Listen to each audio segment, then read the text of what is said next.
of statecraft. Perhaps sometimes Mzee could overtrust, and particularly when he was unwell for a while, you know, there were, you know, some of the people who perhaps could go beyond what, if he was completely well, they would have dared do. But there was always a mudaura to kind of correct some of such people. Again, there was very, for him, fidelity to the rule of law and to institutions. That meant a lot to him, because whatever economic policies you have, if you do not underpin them, if you don't use the law as a foundation for them, if you don't use institutions as a foundation for them, then not much will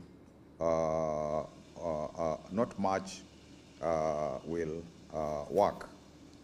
And even in terms of his fidelity to, you know, to the law, to the rule of law, we witnessed, and we did know that he was soft and strict, but we witnessed that if you went off board, you did things that were not right, he would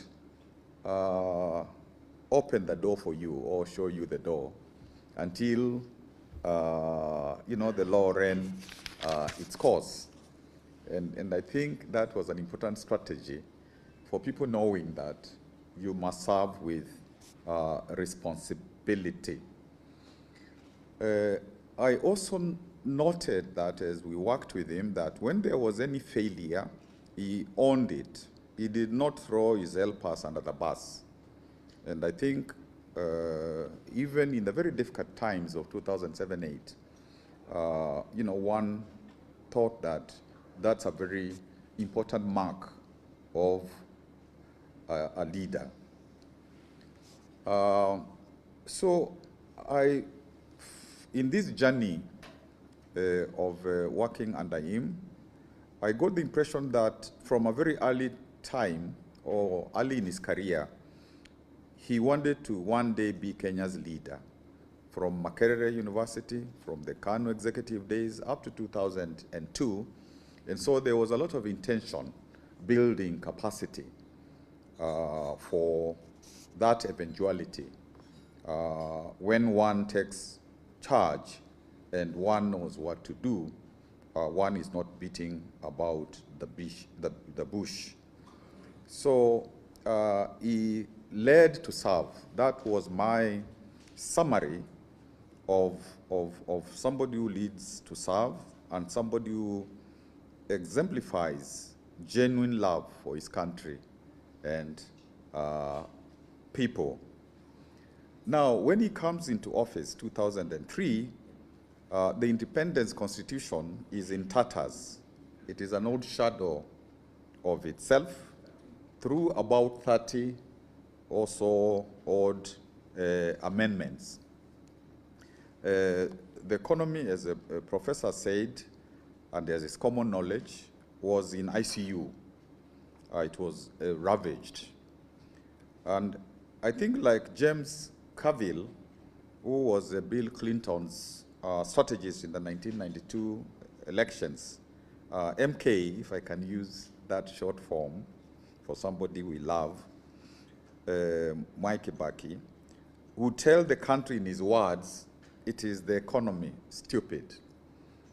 And I think because of that laser focus, you know, about the economy, he mobilized Kenyans to realize that they have to do whatever it takes to revive that economy. And so when he talked about tax ad infinitum, tulipe kodi, he wanted us to finance our development through our budget and through our taxes.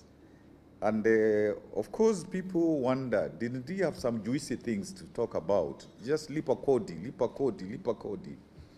But then, when we began to realize that the taxes were being put to proper use, then people were even in a hurry, in a rush to pay taxes. I think observing Mzee, he always matched policy and law, because there is a tradition in some countries, in some periods, eras, epochs, to just pass law without, first of all, developing the policy which is broader and which is going to be crystallized into law. And even what Professor Nyang' Nyong was going to speak about, economic recovery strategy for wealth, the employment creation, as well as the vision, Kenya Vision 2030, those were done so that the sequel laws would be in sync with the recovery that was intended.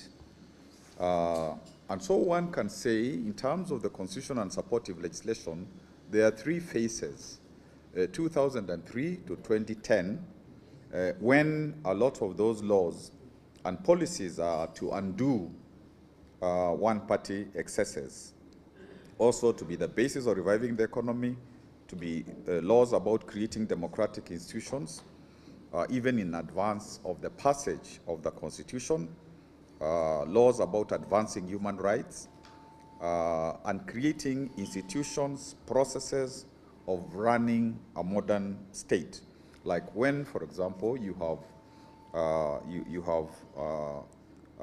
like performance management, which Ambassador was a champion of, so that there can be a new way of doing service delivery. When you have the Kenya National Commission on Human Rights Act 2003, when you have the anti-corruption, initial anti-corruption laws, Public Officers and Ethics Act, Anti-Corruption, Economic Crimes Act. So you can see that even before the Constitution comes, there are now these modernizing laws, if one can, 5 minutes, if one can give them that name. So then we have the making of the Constitution from April 2003, when bombers was resumed, because President Kibaki, President Mwai had suspended bombers because of the elections. And so in April 2003, it is revived. And so in terms of the constitution making, which took 7 years, from 2003 to 2005, this is the first phase leading to the referendum, and phase 2 to 2009 to 2010 during the Nzamba-Kitonga Committee of Experts era. And of course, a lot of things have been said about the challenges of the constitution-making epoch. But I think if we were to agree, and I think this is something that is widely agreed on, that the 2010 Constitution has been hailed as one of the most progressive on the African continent, with maybe that of South Africa. If that is a proper verdict, then it means that President Kibaki delivered this progressive constitution, and whatever issues that attended this delivery, a difficult delivery, no doubt, but we can only credit him without, you know, despite these problems, we can credit President Kibaki for really being the father, or, so that I'm not gender insensitive, the parent of modern Kenya. I think one can't take away that from President Kibaki. And within the 2010 Constitution, and we did, you know, interact quite a bit during the pro-democracy days with the president, so he felt the pulse of civil society, of those young people. Sometimes some of them were not very charitable, but in this constitution, it now tells us that sovereign power belongs to the people, and Professor, you know, talked about the Bill of Rights, one of the most progressive, leadership and integrity, separation of powers, devolution, public finance, national security being brought within the purview of the Constitution, even the creation of a fourth arm of government, the constitutional commissions, the independent officers, even having an amendment procedure which makes sure that you cannot just amend the Constitution if you wake up and you want to do so. It is a fact that that document, and as again Professor said, it is a document that it tells you what you must do. So if you don't do it, it is intentional.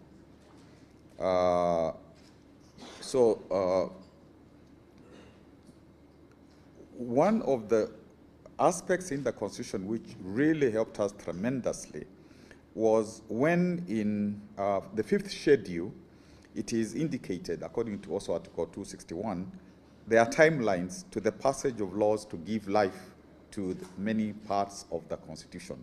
And that is why between a very, very short period, 2010 and 2013, you have legislation about citizenship, about National Human Rights Equality Commission, legislation on land, ethics and corruption, new leadership, legislation. And so when you look at the 5th schedule, you can see the amount of work which was done, and the ambassador sitting here in his quietness was very instrumental. Of course, there was the Attorney General, and there was the Ministry of Justice and Constitutional Affairs, Martha, Kiraitu Martha, later Mutula, even later Wamalwa, and the Office of the President, the relevant ministries. So we, those laws, even the ABC Act, legislation of political parties, recall of MPs, to wind up, yes. So, yes, I'm winding up. So there was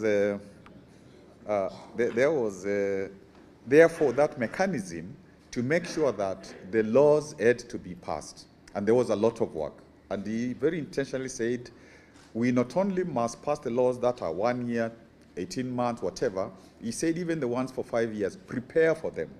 And that is why in the sequel administration, the administration of Uhuru Kenyatta, some of the laws that were passed were inherited from work that had been done. Therefore, to conclude, so that I don't get into trouble with my senior, maybe when we continue to look at our Constitution, perhaps maybe after 2027, we may want to go back to what about the parliamentary system? What about proportional representation? What about strengthening devolution so that we don't have like 47 entities that pay more of the salaries than having provision for development. And strictly speaking, because of all this, that work was done under his leadership, stewardship, we have no deficit of laws. It is a deficit of culture and practice of implementation, so that we have a progressive constitution, and here and in many places in Africa, there is still the one-party ethos guiding the implementation of whatever happens, even when they are progressive constitution. So I thank you very much.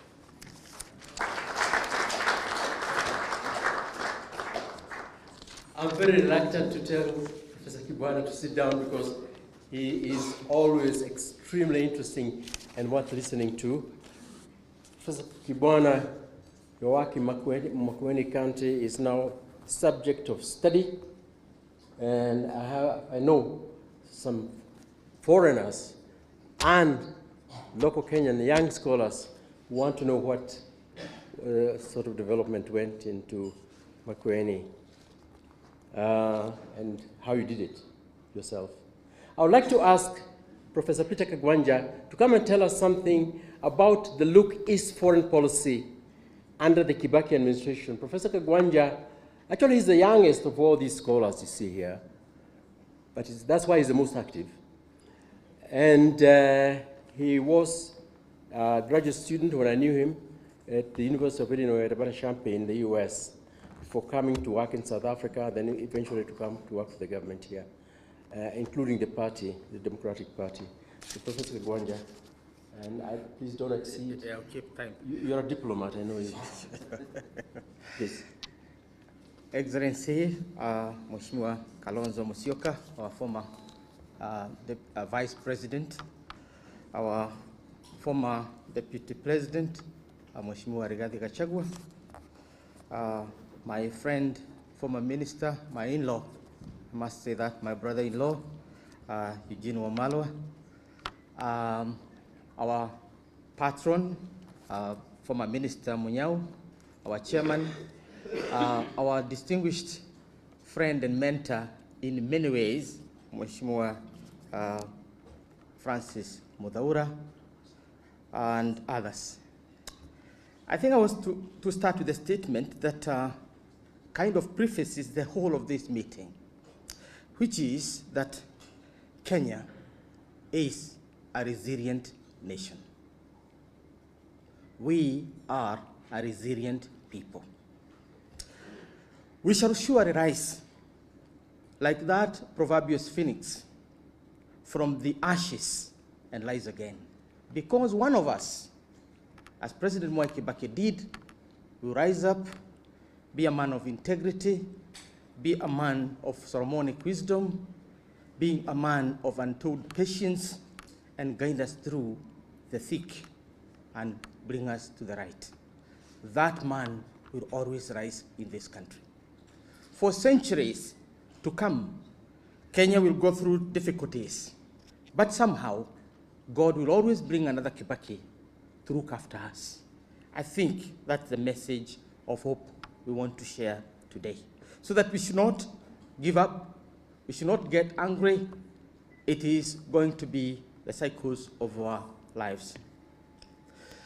I was not associated with President Mwai Kibaki as one of his cabinet ministers, as Professor Chega said. I didn't get there. What I did is that when he visited South Africa in 2004, his first state visit, I was one of the team that welcomed him with Ambassador Tabitha Sei and others.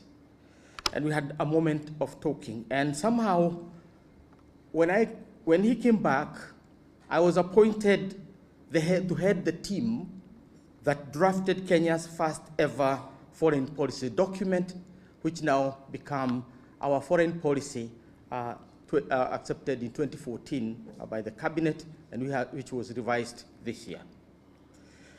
I also headed his team that established Kenya's foreign policy institute, and today called Academy, whose aim was to ensure that Kenyans understand that our foreign policy is firmly rooted in our national interests. Third, in 2007, I was asked to join his technical strategy team for his re-election campaign. Very challenging time for us who lived that time. Four, I headed his technical team in the negotiation for the 2010 Constitution, internal negotiations with the opposition that time, which was already in the government. And he appointed me as his executive director to head the referendum, both as a strategist and also as a manager of the campaign. And we did well, and he was happy with that. We got 70%, and we got a new constitution. And finally, I was asked to help advise on the transition from 2010 to 2013. A very difficult task for anybody, extremely difficult, because democracies have difficulties transiting or having peaceful transitions. But somehow, he managed to have one of the most peaceful transitions from himself to President Uhuru Kenyatta. And the country has continued from that stability. So I was privileged as a scholar to be in the back rooms and to give my intellectual feedbacks. I think when I first met Ambassador Muthaura in my first ever meeting with him. He told me, Professor, we know what we are doing. We meet every day and make decisions. So don't come here and tell us what to do. Tell us what we are doing wrong. A very difficult task, because how can you tell what is going wrong if you are not part of what's going on? So, but we made it, and it was a challenging time, but we made it. I remember at a certain stage, I worked very closely with Vice President Kalonzo Musyoka in many ways. And when he left for COD, I think I followed him at that time. Now, I want to zero my remarks very quickly on his foreign policy, and I won't go to the details of it. But I want to spell out the principles that guided Kibaki's foreign policy. First, Kibaki ideologically believed that we need a developmental state. So he disagreed with the World Bank and the IMF that we need to have a lean, non-interventionist state. For Kibaki, the state is important in steering development and also pulling people out of poverty. So the state is important. And he, in that light, was identifying with the young tigers in Eastern Asia, which had already managed to pull themselves from poverty and to bring about development. And that was the main linchpin of his foreign policy, that our foreign policy is developmental, and everywhere it goes, it has to be developmental. Second, Kibaki created a foreign policy that was driven by knowledge. Not only knowledge of ourselves, which was based in Vision 2030, but knowledge of other nations and what they mean to us. Not what they mean to themselves and to others, but what they mean to us. And I'm going to explain that further. And therefore, in this foreign policy, which is based on knowledge, we need men and women of knowledge. We need to put our best and ablest in public offices, in foreign missions, as envoys, and that is the only way we can succeed. He believed strongly in the idea of meritocracy in our diplomacy. Without meritocracy, without having our best out there, those with the technical knowledge, those with scientific knowledge, we cannot go far. Third, President Kibaki based our foreign policy on our national interest, not on what he believed in, not on what those in his government believed in, but what we knew as our foreign policy. I know he asked the National Security Council to define clearly what our national interests are. I teach at the National Defense University, and anytime, because that's the course I teach, I always go through them without change because they are cast in concrete. Top of those is our development, our national economic development. The fourth and the final pillar is a foreign policy propelled by 1, Kenyan nationalism, 2, Pan-Africanism, and 3, principles of humanism internationally, that all human beings are created equal and endowed by their creator with certain inalienable rights and powers as well. And therefore, the foreign policy is subordinated to the interest of our people. It cannot serve individual interest. And what did he do about the orientation of this foreign policy? I know Professor Chege has talked about Kibaki Rook East policy. No, Kibaki's policy was not neither Rook East nor Rook West. It had 4 aspects to it. 1, it was African-centered. Kenya is an African state. We are guided Pan-Africanism as our ideology, and our interests of Africa come first before any other interest. And therefore, we are Afrocentric in our orientation. Second, we Rook West. We re-Rook West. Listen, re-Rook West. He said we cannot abandon traditional relationship with the West. But what we need to do is to subordinate those relationships with the West to our national interest. And therefore, in addition to our embassy in London, he decided that we are going to open a new embassy in Dublin. And people are asking, why do we have to have two embassies? Because Dublin was the European capital of IT. This is where the technology was at that time really flourishing. Without that move, I'm not sure we would have made M-Pesa. Because Kibaki knew that we need to deepen ourselves in Dublin and the European technological movement so that we become a technological nation. And that's why Kenya is the leading African nation in technology. There's no other move. He also decided that we are going to Madrid, Spain, whereas Madrid was never, Spain was never a colonizer in Africa. Why? Because Spain is a source of our technology, it's also a source of tourists who want to come to Africa, and many other aspects that were coming in. So that is what we are calling relooking the West, not abandoning the West, but looking deeper into the West from the prism of our national interest. Third, we look east. And by east, he did not define it as China. He said we look at the whole east, including Korea, Malaysia, Indonesia, and so on. But more primarily to China. Why? Because these are emerging economic powerhouses. And they had deep resources that we could tap to finance our development, particularly our infrastructure. I was part of the delegation of the government to New York, I think around 2006, when we wanted to refurbish our railway, to build a new railway. And that proposal was put before the World Bank by President Kibaki's team. It was rejected, and they said, refurbish the old railway, privatize it, and then all will be given unto you. After doing that, the railway essentially grounded to a halt, and 95% of our cargo had to move by road, and the consequences are familiar to us. So President Kibaki went to China with a very singular issue. We need to open our infrastructure, our roads, our railways, our ports, and all the arteries of our economy. That was what Look East policy was like. But Kibaki did not just look east. Finally, he looked south.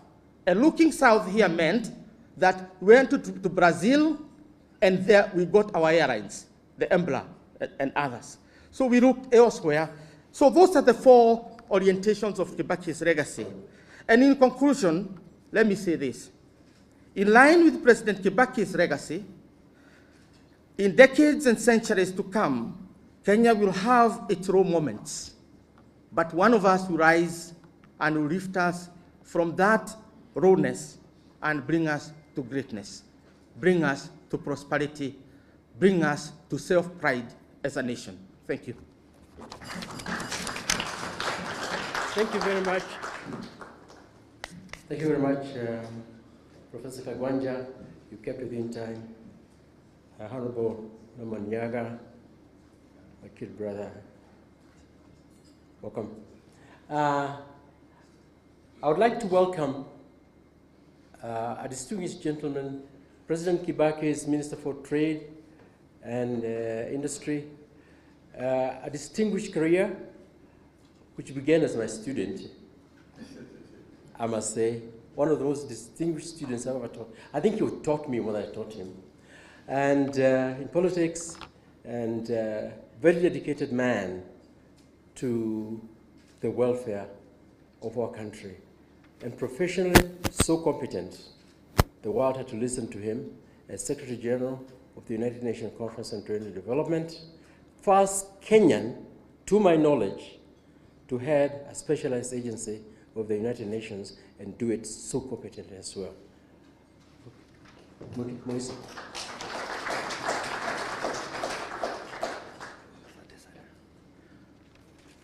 The family of the late President Mwai Kibaki, Your Excellencies, party leaders, you have all been recognized. The only ones who have not been recognized individually are our flavor of the month, Justin Muturi,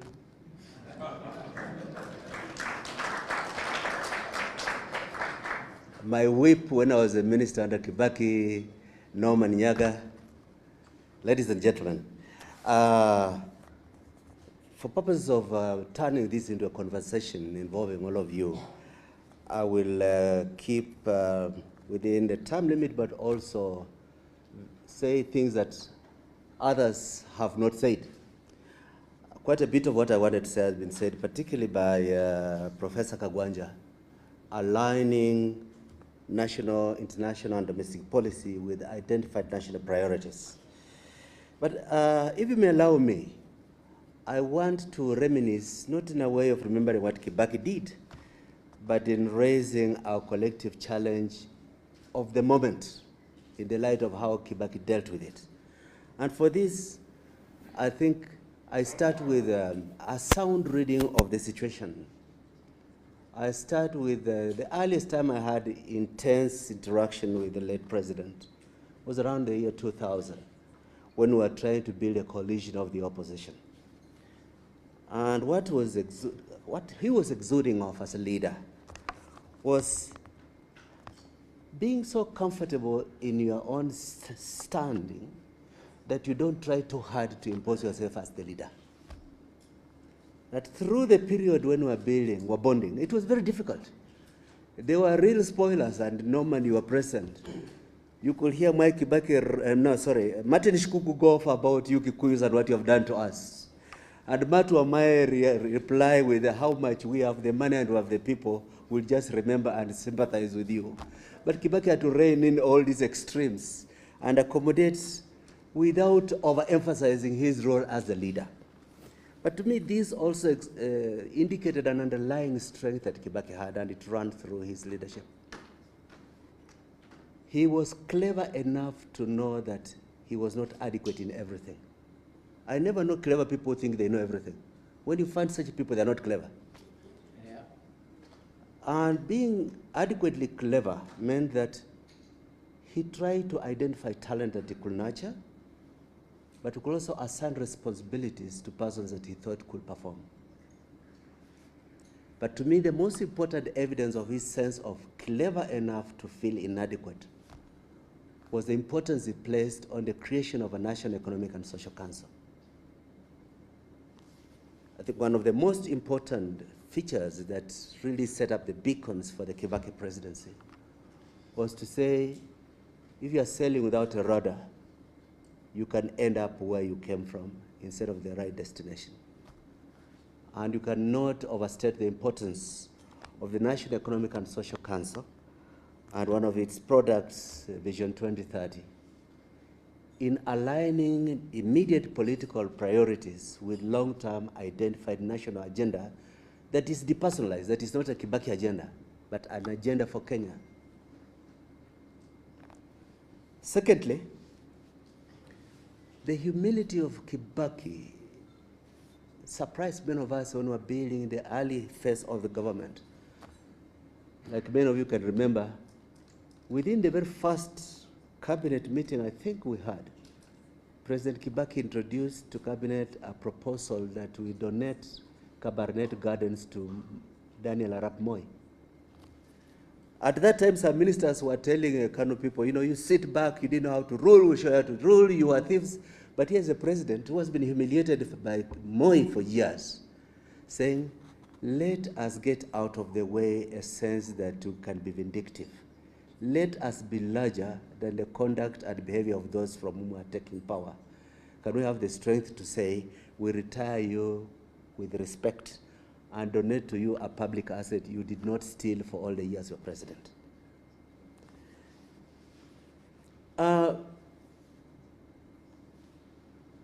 I want to finish off with the bit about humility, because recently I listened to something and I said, can you imagine President Mwai Kibaki saying, don't you know I am the president? When you are not adequate in yourself that you are holding an office, you look for external assurances that you are actually the boss, that you're holding that office.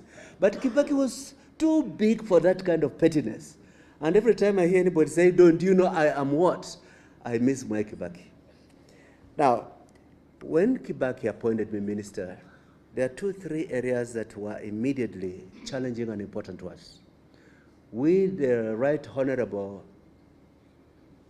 Stephen Kalonzo Musyoka, we were members of Council of East African Community and were in the final phase of negotiating a customs union for East Africa, which we did around Christmas 2005. The challenges we had were the contrasting national interests of Tanzania and Kenya, and Tanzania and Uganda, and Kenya and Uganda. For example, Tanzanians consume much more wheat in chapati than anybody else in East Africa in per capita terms. And therefore, as a country without production of any significant quantities of wheat, Tanzania will always want the cheapest, the lowest duty on wheat because of the chapati interest. Now, Kenya has some wheat farmers, like Kipia and a few other places, not sufficient for our national interest, but requiring some protection from cheap wheat brought in under a low tariff on wheat products.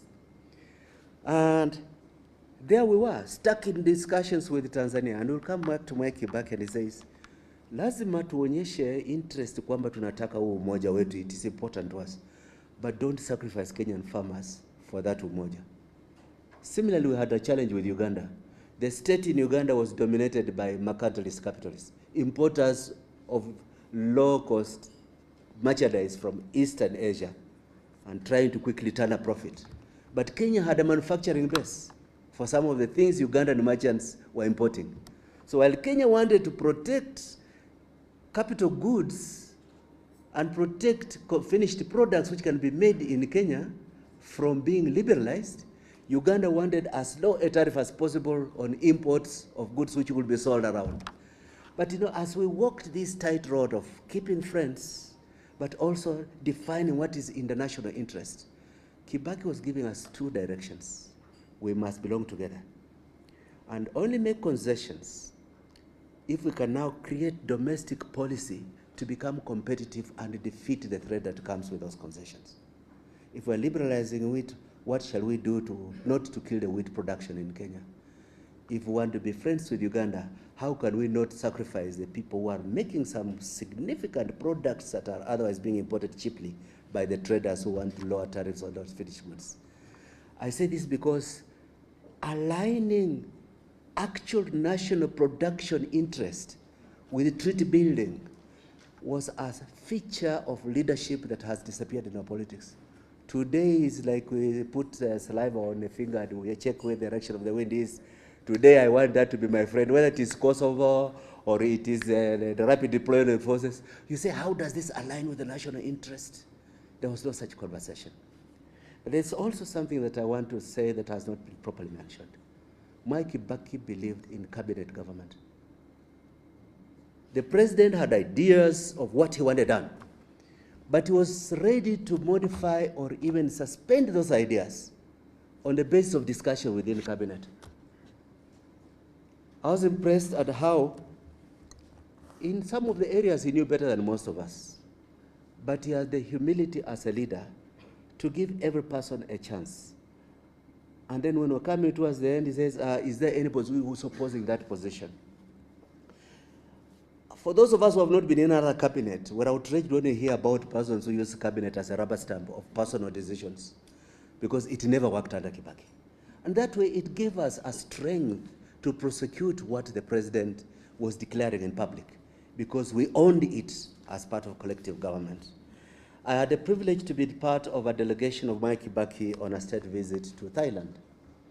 And at the state dinner,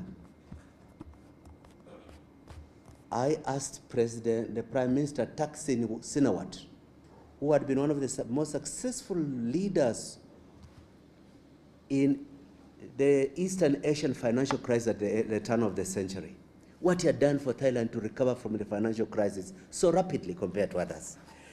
And when Shinawatra said, what we did is to believe that if a tree is wilting, you don't pour water to the leaves, you pour at the stem, that you start building from the bottom, the most effective bottom-up thinking.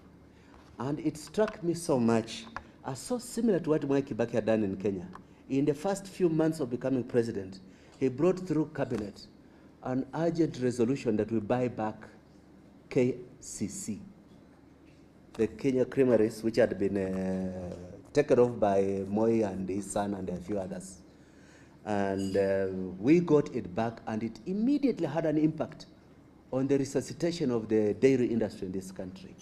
So walking the talk, believing that you align your international engagements with domestic responsibilities, and when you identify inadequacies, you deal with them. And importantly, reducing government borrowing in the domestic money markets to make credit affordable by entrepreneurs were key drivers to turning around a country which had problems similar to what we have today, but leadership was very different. Thank you for your attention. Thank you very much, Dr. Kitui. Always grateful to hear from you. Honorable Gathonio Mochomba, MP for Githunguri, welcome. I would like to find out whether we could get that video clip from Professor Peter Anyang'-Nyong'o. The import here, ladies and gentlemen, is to show you how a country in macroeconomic distress, in serious distress, makes a quick recovery with an impact on its ordinary citizens. And the people at the center of it was a gentleman we have here, the present governor of Kisumu, and a dear friend of mine, Professor Peter Anyang'-Nyong'o.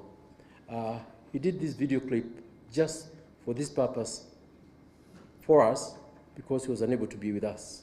But he's so devoted to the work he did with President Kibaki, turning the economy around, that he felt it was necessary to send us this message. Professor Nyong'o. The governor of Kisumu, and the governor of Kisumu, now my secretary. Good morning. Mike, thank you for asking me to give a brief on what we did with the economic recovery strategy for wealth and employment creation in 2002. You know, the National Rainbow Coalition government had just come into power after a long period of fight for reforms, both for democracy as well as economic and social development in our country. So we decided to have a series of discourses with people before we could put anything in paper regarding our development program. So we called several meetings. One of them, which was very important, was the one we call at Leisure Lodge at the coast, with a cross-section of people, private sector, unions, development partners, government officials, investors. It's a very robust meeting where they said, okay, look, here we are all Kenyans, we're all interested in the future of this country. We are in government, we have a reform project, a reform program. Here it is. We would like first to deal with poverty in this country, and secondly, to open a democratic space for our people. Doing the two things together sometimes is difficult, but I think with the working relationship among all of us, we can do it. We are a spirit, or we can do it. Nobody else is going to do it for us. Contributions were made, and people agreed on one thing, that we must have a project for creating wealth and fighting poverty. And that is why we call it economic recovery strategy for wealth and employment creation. It's only when people have where to work, in other words, employers, that they can have salaries. So wealth creation and employment and poverty reduction go together, really, as it were. It was at that meeting, too, that the private sector alliance was born. I remember having lunch with my friend, very known businessman in Nairobi. We went for lunch, and I said, look, why don't we have the private sector get together and stimulate one voice, really, or be more coordinated in communicating with government, because government is one, the private sector sometimes is situated manufacturers, fine, they're fine, but I think if we have a coordinated approach to this thing, it might fight better, and the private sector alliance will thereby board. So these discussions that we established the Economic and Social Council, which was going to be an arena for the meeting between the private sector and the government and professionals and interest groups.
that it? Well, I should add,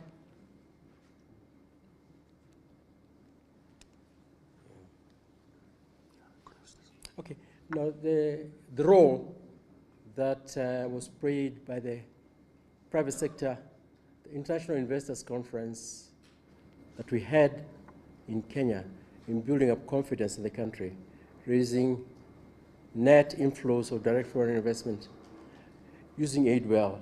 An awful lot of that had to do with the origin of what was said at the very beginning, raising revenue.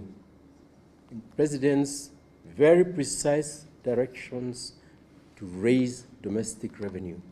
With revenue in, government not having to borrow from the private sector meant there was enough liquidity in the banks. And his own genius, he decreed the central bank lower the cash reserve ratio, the amount of cash for security in the banking system that the central bank, our banks were flush with cash. They didn't know what to do, so they came to you as citizens, something Kenyans have not seen for a long time, and gave the citizens the privilege and the power to change their own destiny. Good policy, good thinking. Because this is our second lecture series, I'd like to recognize the role Ambassador Mutahi played. He was the speaker last year, but unfortunately he had a tragedy at home. He couldn't be with us. And I want to recognize Ambassador Mutahi for the critical role he played in those days in coordinating the experts, the academics, and us. Actually, without him, very little could have done, because he is capable of working on 10 fronts at the same time, calmly and excitedly. And that helped our country. People may not recognize this, but we owe him as a country a lot. Thank you, Ambassador Mutahi, for what he did. We will have questions and answers from, before we come to the final conclusion, from the audience, so please be precise. Just one question, if you like, please, directed to a particular speaker. We just got like 10 minutes or that, 15 minutes of that, and then we wind up so that we can prepare for the next session. Yeah.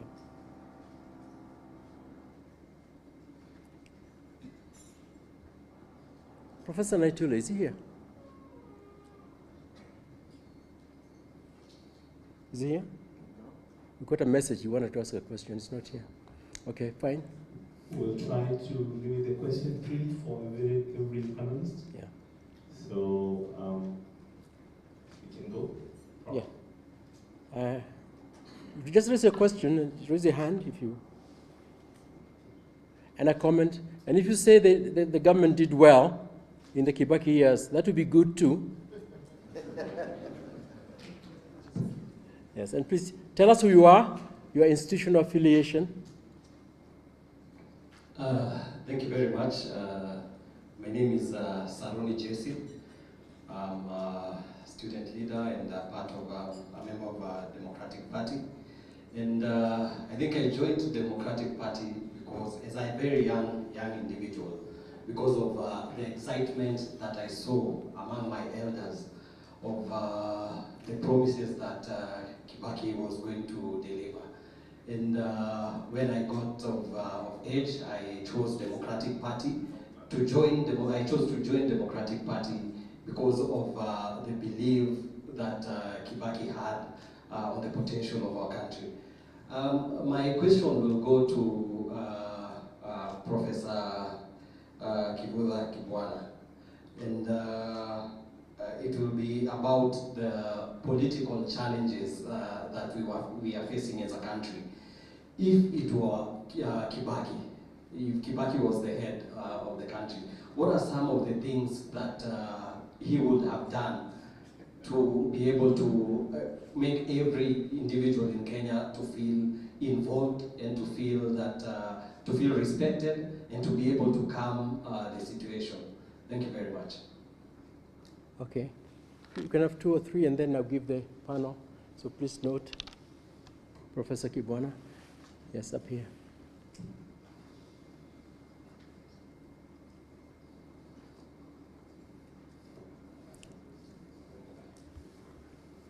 You need a mic?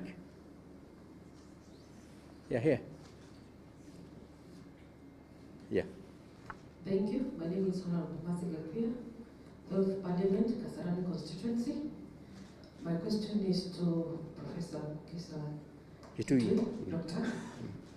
What would it take Mwai Kibaki, if he was there, on how was he doing it to sack or to fire a cabinet minister? What was the process or the procedure? Okay, thank you, Mheshimiwa. Yeah, one more question on this side. Yeah. Yeah, the gentleman. Yeah. Yeah. My name is James Murigo. I'd like to talk to Kibwana. At the time we were working on the constitution, it was said that Honorable Mwai Kibaki was for having us 14 counties. We ended up with 47. Now, these 47, we argued at that time that they are going to be an economic burden to this country. Where did we go wrong? Thank you, Mr. Murigo. Just one more question at the back, and then I'll give the... My name is Kelvin Kishayan. I'm a student leader at the University of Nairobi. I've not yet joined any political party, but I can see the right personnel here to propel me somewhere. My question is to Professor Kibwana. What do you think the systems then, when President Kibaki was in office, what do you think were the systems that he put in place that we cannot have in the current government system? Because in Kenyan as a history, you could hear a lot about what Kibaki did. Most of the things that are there, it's because of Kibaki. What do you think? And what leadership qualities set President Kibaki apart? And how can current leaders emulate those traits? And one last one to Professor Mukisa Kitui. How did President Kibaki's economic strategies, such as Vision 2030 and free primary education, shape Kenya's long-term development trajectory? Thank you. Okay. I'll give the panel a chance to respond. Dr. Musa Kitui, there are two questions addressed to you. Yes, please. thank you. There were times when President Mwai Kibaki eased ministers out of office. The largest is after the vote on oranges and bananas.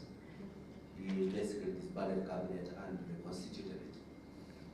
But the other is when a minister was mentioned in a suspected scandal, he asked him to step aside pending investigation. And that he did went to his closest friends, like the late Minister of Finance, David Mwai. But he never ever asked Kibaki, will go after he has fired you to start saying you are stupid, you are incompetent, you are what in public. Secondly, if I may just take a take at counties, I was one of those people who ardently believed that at this stage of development, Kenya could not afford a new constitutional order which created 47 counties. You will suck all development resources into recurrent expenditure because of a bloated public bureaucracy. Unfortunately, it is extremely difficult democratically to get Kenya legislate to reduce the number of counties today. But this is a burden we have, which sometimes makes some people say, we wish there was a constitutional method of reorganizing things again. About what was shaped by Vision 2030, one of the most important contributions of Mwai Kibaki to Kenya's politics is the creation of free primary education, which has given us a generation of educated Gen Z who are rising above our generational responsibility. and doing a lot to give hope in a state of hopelessness. But also, Vision 2030 showed us he who has no destination cannot get lost. Those who lead without a destination where they try to take the country can go around in circles and think that popping up on top of levels at public rallies is purpose of leadership. Thank you, Musa. Prof. I appreciate the fact that two of the questions are from young people who are getting interested in the leadership of our country. And the first question was, given the current political problems that exist, suppose President Kibaki was the one to deal with them, how would that happen? The first way it would happen is most probably the problems would not be there. If they were, it would be, a small level of the problems. Because as I tried to say earlier, he was interested in actually getting this country to a good place. That was his, priority from when he began his political academic career and political career. But something that is very critical, which is not normally mentioned a lot, is in terms of youth affairs, like I was, through also Ambassador Mudaura, my docket of advising was extended to youth affairs. And he created the first youth ministry, and a very, very able permanent secretary for that ministry. And, the genesis of those youth funds, even the possibility of youth organization. Those were things that subsequently were not emphasized. And as a result, if we were even to go back to the legislation, the programs that President Kibaki initiated regarding the youth, the youth would be included, after I speak, not close it and not then by they can come and After I speak, I'll wind up. by standards. call And I think even from the experience of, particularly towards 2010, making the Constitution, he more or less sent everybody who was in government to go and talk to the people about the benefits of this Constitution so that there's no confusion. And that was some of the most critical, in my view, public participation that was done to midwife the Constitution. And therefore, that idea of you need a conversation with your people so that they can ease whatever decisions must be taken. I think that was also foundational. So I think there are many lessons to be learned there. And the question about his leadership qualities, what would happen today if, again, similar. He was to, we were to use his thinking, to use his method to get us out of problems. We described, like in the initial stage, I described some of what we thought, and even Mukisa, Professor Gachagua, Professor Chege, what he put on the table, what he offered, what he wanted to mentor people to emulate, people to have space to learn how to be leaders, so that you didn't feel frightened that you could do wrong. Even if you say things that were not correct, there would be, he would talk to you privately, and that became a good thing. I think one of the as I conclude, one of the issues that is a problem in our country is this idea of not building on what has been laid before. Because when you prioritize building on a foundation, like when we got the Constitution, when we got what President Kibaki did, the more you build on that, through President Uhuru Kenyatta currently, then you are successful.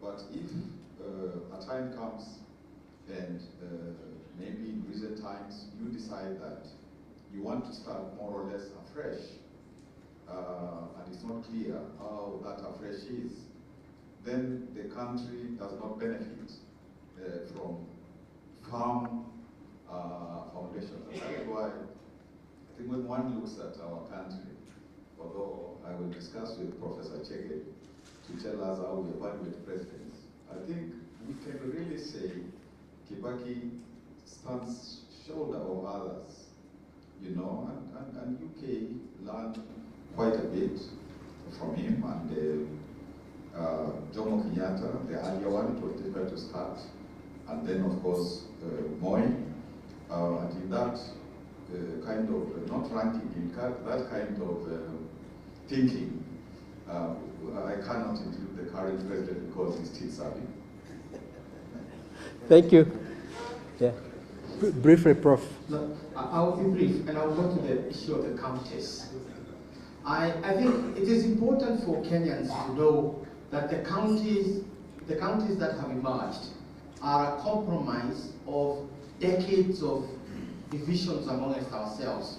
Those who are familiar with the history of Kenya remember something called Majimbo. And Majimbo simply meant dividing the country into the provinces that were there, which we now call regions. And mostly the debate was very ethnic and very toxic. And largely this is what brought us to 2007. Therefore, as we were going to Naivasha as a technical team to support the parliamentary committee, President Kibaki called Professor Kibuda, myself, and a few others and said that we are going there for compromises, we are not going for fights.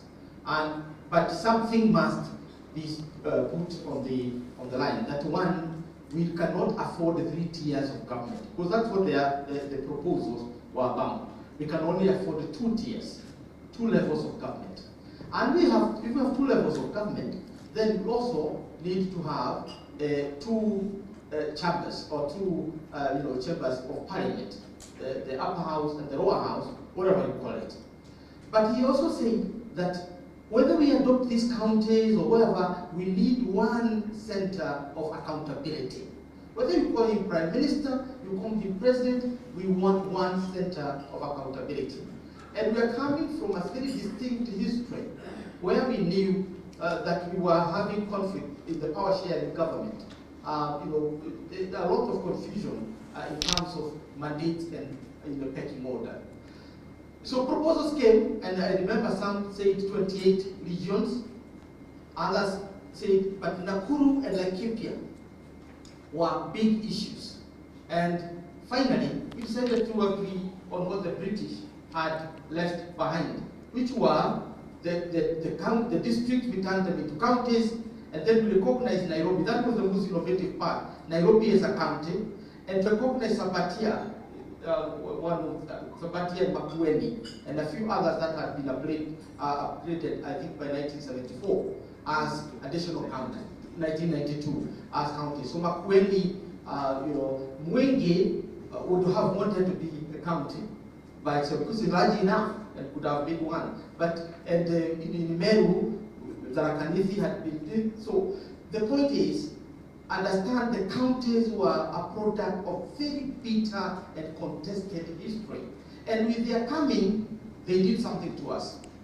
They ended the rankles around Majimbo and the ethnicization of our politics that went around Majimbo.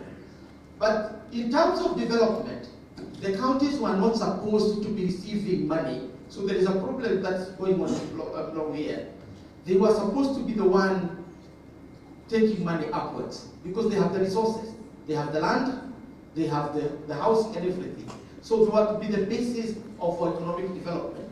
I hope in the future we'll be able to flip the point and the counties become the foundation of our development rather than what we are now seeing happening. Okay, yeah. Using resources to improve on our economy. Thank you. Let me bring this session to an end by thanking my panel and Professor Nyong'o, but say the following.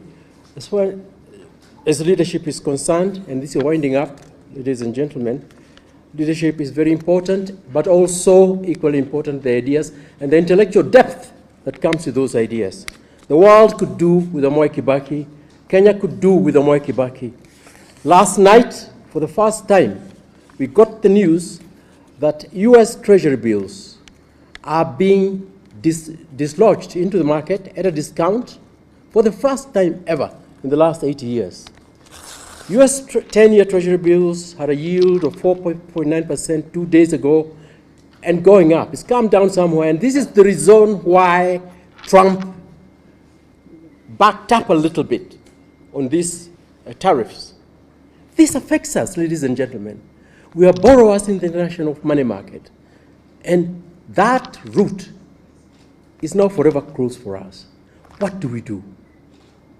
As it is today,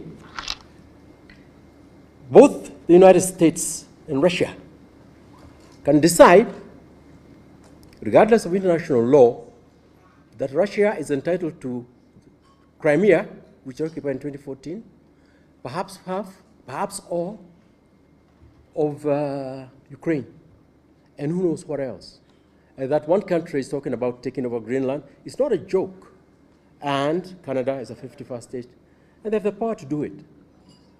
I ask African countries, if this is the way things are going to go at the political level, what is going to stop some God knows who from moving into our territory and saying, well, I love this place, it's mine? Look at what is happening in the South China Sea on boundaries, and you realize we're in a very testy situation.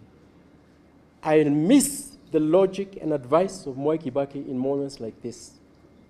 We would have looked at the trend in the international financial markets, which Trump did not anticipate, whose roots we don't even know exactly what it could be China and other countries divesting from TBs, but they only hold 30% of the stuff, so we don't know what's going on.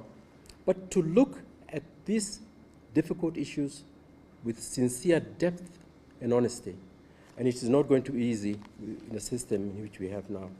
I'm happy that the family of the President Mwai Kibaki has enabled us to come and celebrate this morning with him. He belonged to you in the first place, but he belonged to the world. President Kibaki was mentioned by the Time magazine as one of the most promising leaders as early as the 1970s.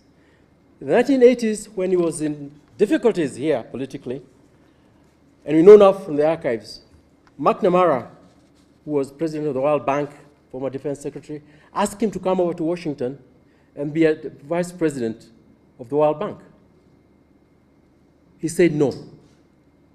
To his credit, Kenya mattered to him more than being in that position. And McNamara had a good reason to invite him. The only finance minister who really put him to task in the terms that the World Bank was negotiating to Africa in the 80s was President Mwai Kibaki. Without boasting, without knowing, with calmness and humility. God bless his soul. God bless Kenya. A big round of applause for the panelists. Professor Kagwanja at the end, thank you so much. Professor Kivuda Kibwana, Dr. Mukisa Kitui, and Professor Michael Chenge. Asanteni sana. Let's give them a better round of applause.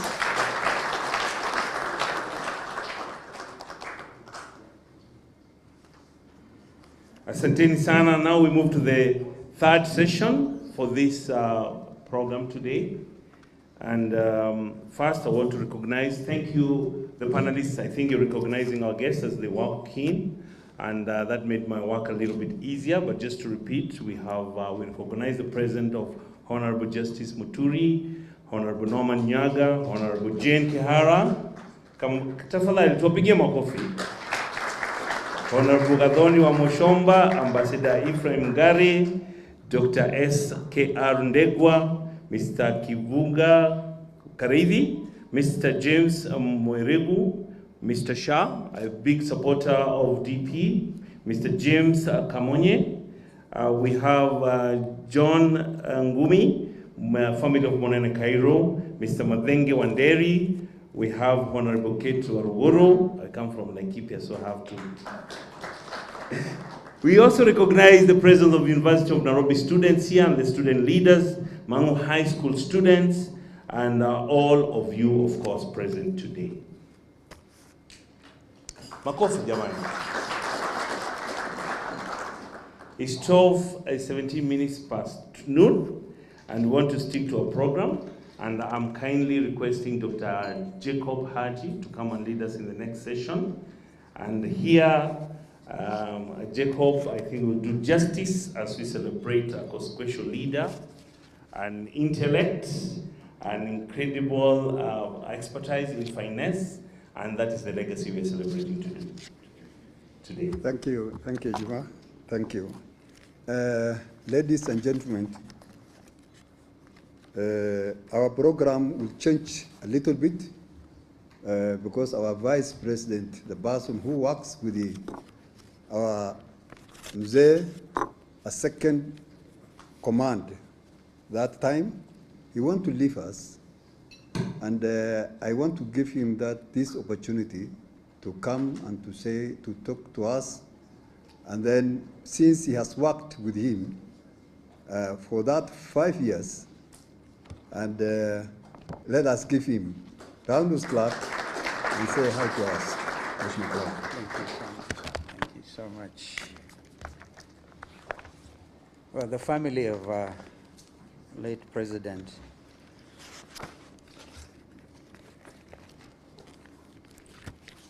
when I see Sister Judy, I see Kibaki. I know the rest of you, Kenneth David, are all here. Because it got to a stage where Judy was quite a presence. Well, I want to thank the panelists for some very exemplary remarks about President Mwai Kibaki. And I also want to thank the organizing committee. I will be short on protocol because I may be mentioning Ambassador Muthara in my remarks. I thought I should place this on record. And the reason is I didn't have the time because of, if you remember when we laid President Mwai Kibaki to rest, it was quite an occasion. And I didn't have the opportunity to say one or two things. Ambassador Muthara eloquently actually represented all of us then. Therefore, if you allow me, I want to read my short remarks. April 22nd is a date embedded in my mind and thoughts since the death of our beloved third President of the Republic of Kenya, His Excellency Mwai Emilio Kibaki. When I learned that a group of eminent Kenyans launched the Mwai Kibaki Annual Memorial Lecture to keep the memory and ideas of this African icon alive 2 years ago, it warmed my heart and spirit. This is a befitting endeavor worthy of the icon we honor today and the yardstick we judge any Kenyan leader against. Such was his measure. I first met President Mwai Kibaki when I was elected to Parliament in 1985. Oh my goodness, it's actually been 40 years since. On the 10th of this month, marked my 40th anniversary as a leader, having been elected to Parliament then. I met him when I was elected as a young member of Kitui North constituency following a by-election. I was young, and he was the Vice President of the Republic of Kenya, as well as Minister for Home Affairs. I was a greenhorn, and Kibaki had been feted not just nationally, but internationally, as a finance minister who steered the economy with sound fiscal discipline for over 13 years during the First Republic. Internationally respected Time magazine, as has been mentioned, had in 1974 named Kibaki in the top 100 people in the world with the potential to lead. The Time editors had foresight and believed in Kibaki, perhaps even more than Kenyans themselves. 28 years after that eroded article, Mwai Kibaki took the oath of office as the President of the Republic of Kenya. As the Deputy Speaker of our National Assembly, I witnessed firsthand his oratory masterclass. He was an orator, a script writer, not like Malala perhaps, but very close to that. The august floor was his stage and always sold out. When the National Rainbow Coalition won the historic 27 December 2002 general election, President Kibaki appointed me as his first Minister for Foreign Affairs, and then our relationship became more personal. It is that forge of trust and faith, I believe, that allowed President Kibaki to reach out to my party, ODM Kenya as it then was, to save and rescue our nation state following the post-election 2007 violence. Together, we formed what was the first coalition and first negotiated position in the name of the Office of the Vice President. I then had the honor and privilege to be sworn in as the 10th Vice President of our country on the 9th of January 2008. President Kibaki made everyone feel at home. He would get our nation laughing, don't you all remember? Even when I was faced with difficult moments, he would actually say to enjoy. And when things became a little tougher, as an elder statesman, he would call you harsher things. And one time he famously said that because of the Mlolongo system of voting that time, and he had been rigged out of his Othaya constituency, he actually said that even rigging required some intelligence. That was Kibaki. President Kibaki would even other times say very hard things, and you got away with it. President Kibaki listened and he empowered his lieutenants.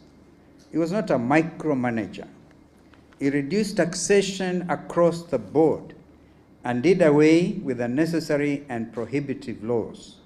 President Kibaki's leadership led to the unprecedented 7% growth of our economy, as we've had, from 0.6%. Our infrastructural growth was self-evident, as was a commitment to economic recovery strategy and vision 2030, as we've just heard from men who worked very closely with him in that regard.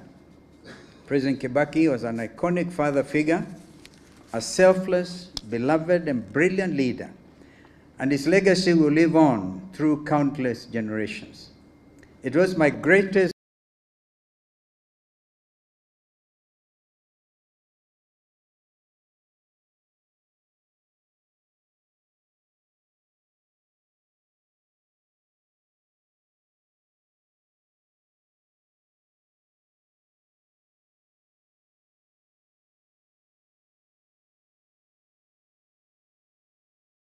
honor and singular privilege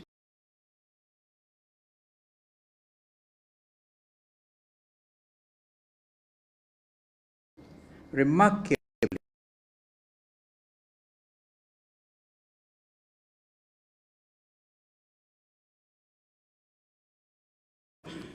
that was him. And you remember he had the first person to say, you will not have a national currency having anybody's head printed on it. And he lived to actually see that happen. One of his least eroded qualities was his ability to restore our constitutional ambition, that we have heard from Professor Kivutha Kibwana, was his advisor in that space, come out very clearly on the steps that were undertaken. Less than 5 years from the costly defeat by the people of the Wako constitutional draft at the November 2005 referendum, President Kibaki promulgated the 2010 Constitution of Kenya on the 27th August 2010. Actually, after that referendum, I found myself missing from the newly constituted cabinet. I was not the only one. Raila Odinga was also missing. That was Kibaki, and he never followed you up with nasty utterances. Kenya, as President Kibaki, to greatly thank, and we owe him a debt of gratitude, because our constitution is eroded as one of the most progressive constitutions in Africa, if not the world. It is this constitution that now more than ever holds the fabric of our nation together at these grave and perilous times. Allow me to, for example, because if Kibaki was here, he wouldn't himself shy away from dealing with this matter. Yesterday, Kenya and the world witnessed the most unfortunate assault on democracy, when security agents, acting on orders from above, lobbed tear gas at young students of Butere Girls High School and members of the press at the National Drama Festival in Nakuru. It is an act of criminality against basic values of common decency. It is a direct assault to our democracy and rights of Kenyans as enshrined in our Constitution. And Article 33 of our Constitution, which was given to us as a heritage by President Kibaki, every person has the right to freedom of expression, a right that includes the guarantee for the Butere girls to perform their play without fear or intimidation. The artistic expression is protected under the law. Article 34 further guarantees the freedom and independence of the media. Let us be clear, this Ruto regime has crossed the Rubicon. To the courageous students of Butere girls, your resolve, even as you sang our national anthem in the face of riot gear and arms, has become a renewed symbol of hope, just like our Gen Zs. You are the true guardians of Kenya's future, bold, unyielding, and principled. Let it be known today, as we honor President Kibaki, who promulgated our sacred document 15 years ago on August 27, 2010, that we will continue to defend the Constitution. We will protect all Kenyans' freedoms and rights, and we will not be silenced, not today, not now, not ever. We say this in honor of His Excellency, President Mwai Kibaki. I thank you.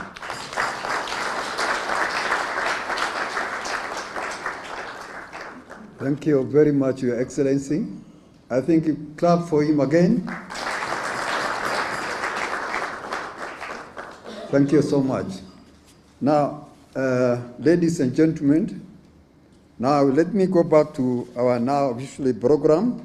I think each one of you have a program of today. Before I start, let me take this opportunity to thank the committee, organizing committee of these events.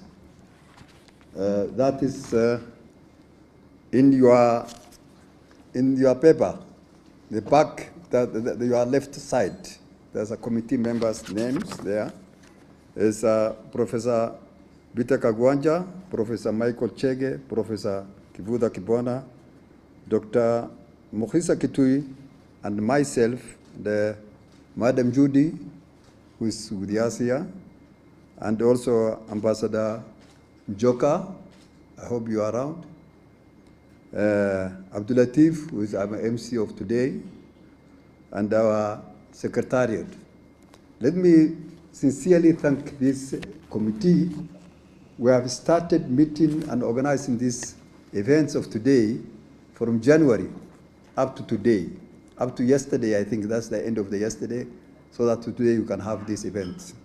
I sincerely thank all of you, Please, we shall be with you, and the next year, God willing, we shall be continue to do the same job. Ladies and gentlemen, my name is Dr. Jacob Haji. I'm a Secretary General of Democratic Party. Before I continue, let me recognize let me recognize former NIS Director Michael Gachagua. Please wave your sign and just tell them. Thank you, thank you. And let me recognize also leadership of the Democratic Party. NEC members, can you please stand and wave your sign? Hakuna moja hata moja hapa. Oh, mumibotea. Thank you. Thank you. And then let me recognize also Democratic Foundation members. Dr. Joka, I think Dr. Joka is here, and the chair of that foundation. Thank you, Ambassador. This foundation was started by Mzee some times back. Actually, that time I was a student in the university. So we still continue with what Mzee told us to do with it and continue to keep it. Hata kama yeye hapana yuko tuweke ina continue with that spirit. It is now great pleasure to call Mzee Munyao on behalf of the party to speak to us. Vile wameanza chama hawa ndio group moja chama. Norman Nyaga ako hapa namuona akuja aseme kidogo, alafu then from there we will take the other side of the politics. Thank you. Mzee Munyao, please mpigie makofi. Kuna wakati nilienda Denmark, Norway sorry, nikakuta mzee kama huyo wakati tuliitwa kwa delegates ya convention of the party, Conservative Party, tuliinvitiwa huko.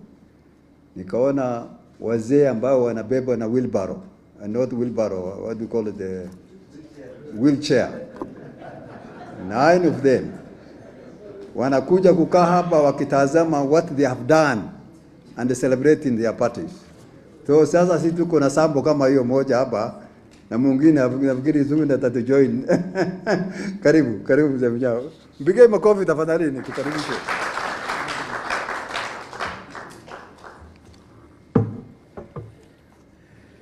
Thank you, Dr. Haji, Secretary General of the Democratic Party of Kenya, and all of you ladies and gentlemen.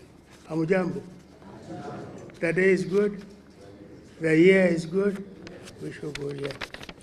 I will not take long, I will take a short while. But I will first rehearse something which was said by Professor Kagwanja. Has he gone out? So when you were talking, you talked about Vision 2030. It really shocked me because if I ever took over from the time Kibaki left us, I would have walked out. Because it means that I have been there doing nothing. Because if Kibaki planned for Kenya up to 2030, we have not even finished. We are still continuing with his programs and his vision.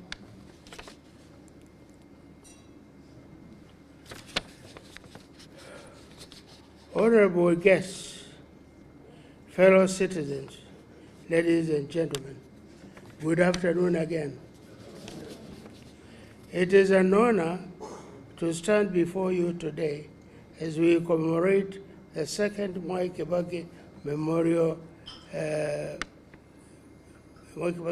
Service. President of the Republic of Kenya, the third President of the Republic of Kenya, was a visionary leader whose legacy has shaped Kenya into a resilient nation. His leadership brought in economic growth, a transformative constitution, and advancements in education and healthcare. Proof that resilience is not about avoiding challenges, but rising above them. Mwai Kibaki believed progress came when every Kenyan had the chance to contribute to the nation's development. His focus on infrastructure and rural development empowered ordinary citizens to shape their future. As we reflect on this legacy, let us remember that resilience means building society of opportunities for all. Let's honor this memory by embracing unity, hard work, and determination as we continue to build a strong, united Kenya. Thank you, and may President Kibaki legacy continue to inspire us all.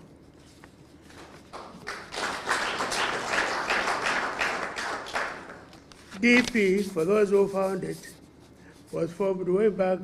We formed it way back in 1977. It's true we got the document 1992, but we formed it 1977. And in Parliament, when we are there, we used to walk out, those who knew what we are doing, to walk out and go somewhere behind in Parliament, near an office which was Norman Nyaga's, because he was controlling us, Parliament, and then talk in there. Because outside we could not, you knew the kind of pressure everybody was during that time. So we had only to talk up there and then part. But 1992, we got that document from the registrar. Immediately we got that document, Kibaki, myself, and Honorable Karume left here because when we had formed a DP, there is an American who was coming here to talk to us, an ambassador, and he was prevented at the airport because he was told, now where are you going? I'm going to teach democracy in Kenya. He said, you walk out, guys. No, nothing like that. He was refused. So during that time, 1992, immediately we got the document because that leader from USA had been, he went from there, he just went back, he didn't continue. So immediately we got the document, we flew from there to Washington. At that time, there was the president who was carrying. And we went there with our document. We told the American government, here you are in Kenya now, we are a democratic country. You can come anytime you want. He also said, now with all that saying, you also stay around there for as long as you want. And we said we were required back in Kenya. So we were there just for about 2 weeks and then came back. So DP started longer than the printed one, 1992. Thank you.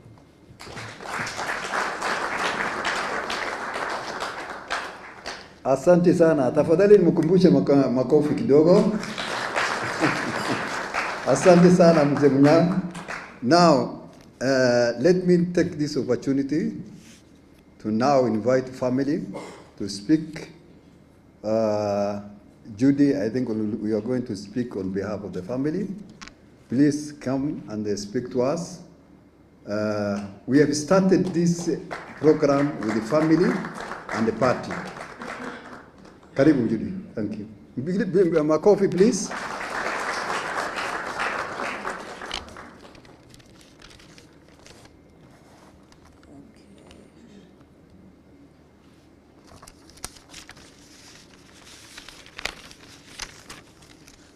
After this, there's lunch, so don't leave. Okay. So I don't have much I want to say. I just want to welcome you all and to say to the Democratic Party leadership, thank you for organizing this event. And I wish to recognize the presence of the two deputy presidents, Honorable Kalonzo Musyoka and Honorable Rigathigachagua. You're welcome. It's significant that you're here, Deputy President, because, as you know, our late dad was a vice president for 10 years, President Mwai's vice president. So your presence here is recognition of his standing in history. Thank you. Ambassador Mudhaura, thank you very much for joining us. You were a pillar of strength. Mzee could not have done it without you. And who else? Honorable Justin Muturi, karibu sana. I know you served, you were a member of parliament during Mzee's tenure, and we recognize your presence. Karibu sana. And I don't want to forget anybody. I'm told politicians are very sensitive. So let me say, distinguished guests, ladies and gentlemen, we are greatly honored by your presence here today. It has been a great pleasure to host you and to also receive your warmth as we remember our father, the third President of the Republic of Kenya. From the presentations made today and the vibrant discussions, it is clear that we all know that Kenya has the human resource and goodwill to grow to even greater heights of prosperity. As we leave here, let us hold that thought and continuously strive to be a part of the development process in whatever small or big way we can manage. It is our collective efforts that matter. On behalf of my family, I thank you and the following for all that they have done to make this event memorable: the organizing committee, Professor Michael Shege, Professor Kivutha Kibwana, Dr. Mukisa Kitui, Professor Peter Kawanja. We thank you all very much from the deepest depths of our hearts, and please stay on for lunch. And we also look forward to seeing you again in next year's memorial lecture. God bless you all.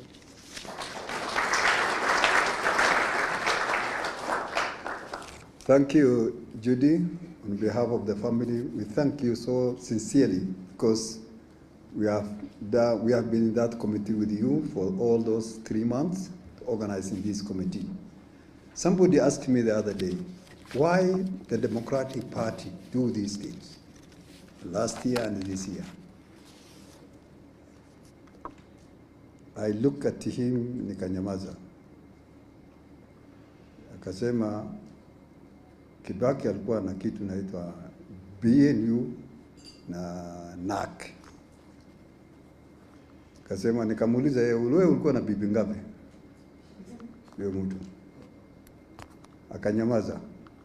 So we always recognized the first family, some of us, because Kibaki was elected to do that party twice. He was official opposition in this country. We have never had from the Democratic Party official opposition. Hii ingine wakiingia tu kidogo namna wamenyakuliwa wameingia kwa serikali. So this country we have never had official opposition since 1997 up to 2001. Therefore, we are continue to remember that is our leader. He's the one who formed this party. So we shall continue with the family to remember him for all this. And there is something Mzee Munyao forgot it. One day, Mzee summoned us. Alimwambia huyu atulete. Mimi na Rosemary huyo na Matela. I wonder why Mzee calling us. And it was almost the last term, the last year of the first term. And it was on Saturday, 8 o'clock. Mzee Munyao was a minister for livestock. He told me, mkuja kabisa kwa ofisi yangu saa 2. We met him there. And then we went with him up to State House. We met Mzee. Yeye na the State House controller. This tall man, what is his name? Murade. That person.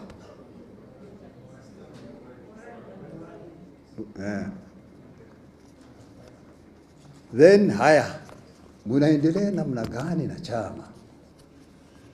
Kameleza ndio mambo yuko. Tuliongea mambo ya kumaliza, akasema sikizeni sasa, sisi tuko kwa serikali huko na nyinyi mko huko mnafanya kazi nyingine. Kwa hivyo hiyo chama mchunge, usiharibu hiyo chama. Inaweza kutokea kiongozi mwingine kuongoza hii nchi vizuri. That is his word from that mzee. Some of us, we have never forgot that things. That is why tunangangana tu, tunashikilia chama isimalizike.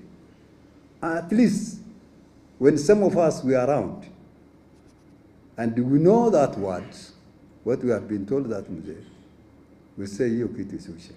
And I want to appeal leadership of Nyeri.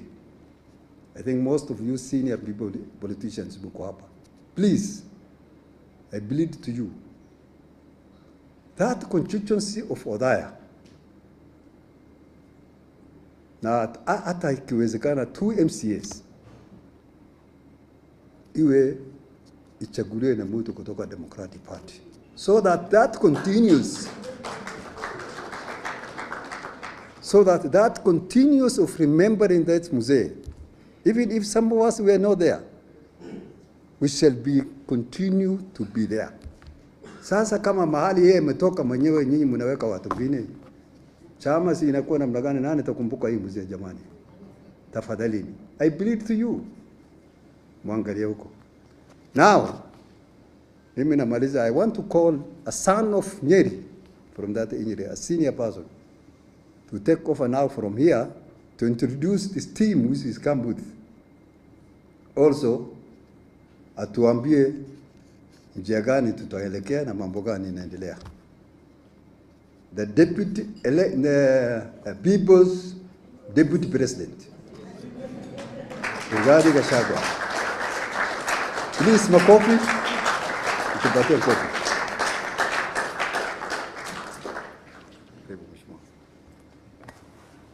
Thank you very much, Haji. The family of Mzee wetu Mwai Kibaki, the third president of the Republic of Kenya, distinguished guests, the panelists, the professors who have talked to us, and all the people who have come here for this memorial lecture and luncheon for the greatest president of our times, the late Mzee Mwai Kibaki. Good afternoon. I'm really very honored that I was invited to come for this lecture, and I want to thank the professors who spoke here to us about the leadership of Mzee Mwai Kibaki. Mzee Mwai Kibaki is a legend. He's a reference point in matters governance. And anybody who talks about governance in this country, there is reference to his leadership. He left a legacy that remains permanent, that is visible, and that is felt. His greatest achievement was the economic restoration and transformation of this country. And because I'm somebody who listens to the ordinary people, they tell me, don't tell us about economic growth, don't tell us about economic survey, don't tell us the economy has improved from this percentage to this percentage. We want to feel the growth the way we felt it when Kibaki was president.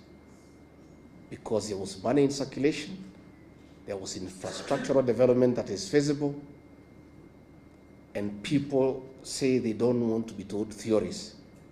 They want to feel economic growth the way they felt it when Mwai Kibaki was president between the year 2002 and 2013. I want to really acknowledge the culture of hard work that the late president inculcated in all of us, asking people to work hard. I remember when he was sworn in as president, and he made his first visit to Othaya. And those of us from Nyeri were very excited to welcome our son home. And we were lining up everywhere waiting for him. And when he reached Karatina, where I was, he didn't come out of the vehicle. And he lowered the window by a few inches, and then called the PC, akamuuliza bwana PC, nini naendelea hapa? Hii watu yote, it was around 11. Nani nachuna majani chai? Nani yuko kwa shamba ya kahawa? Hapana, hapana, hapana, tutaharibu. Tukiendelea namna hii tutaharibu. He put the window up and drove to Othaya. Nobody ever came again to meet Mwai Kibaki. Watu walienda kwa mashamba. And that is how this country was transformed. The culture of hard work. I want to say that many people today who are solid in this country, I included, we made our money during the time of Mwai Kibaki. Because government documents were respected. If you had an LPO issued to you from government, you could walk into a bank and get 50% as LPO financing. Because you do the work and you would get paid. Today, if you go to an LPO, to a bank, nobody will talk to you. He really dignified government contracts by making sure that contracts were only given when money was available and there was budgetary support. These great men pushed taxation. And we want today, as we remember him in a very fond manner, to say there's nothing wrong with the taxation. And Kenyans cannot be accused of refusing to pay taxes. Because Mwai Kibaki did it. Lipa kodi, ujitegemee, and people paid taxes, and they didn't complain because they saw a corresponding development and services. Kenyans don't have a problem with paying taxes, but Kenyans have a big problem in paying taxes that they cannot see what the money is doing. So we want to ask our brothers now in government to know that Kenyans are not complaining about overtaxation because they don't want to pay tax. They have a problem of paying taxes that are misappropriated, that are not used appropriately. And Mwai Kibaki is a living testimony that Kenyans are willing to pay taxes, but they want to see a corresponding service and development. Mwai Kibaki respected institutions. Ambassador Muthaura is here.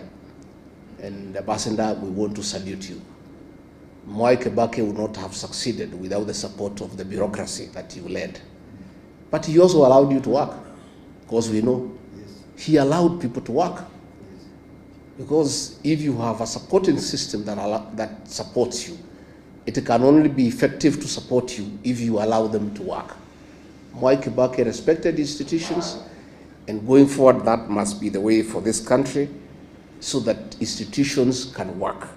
Again, we must remember him for the 2010 Constitution, and all those who say that they remember him fondly. The way to dignify his legacy is to implement the Constitution and follow it letter and spirit. Because when we do that, we'll have a good country.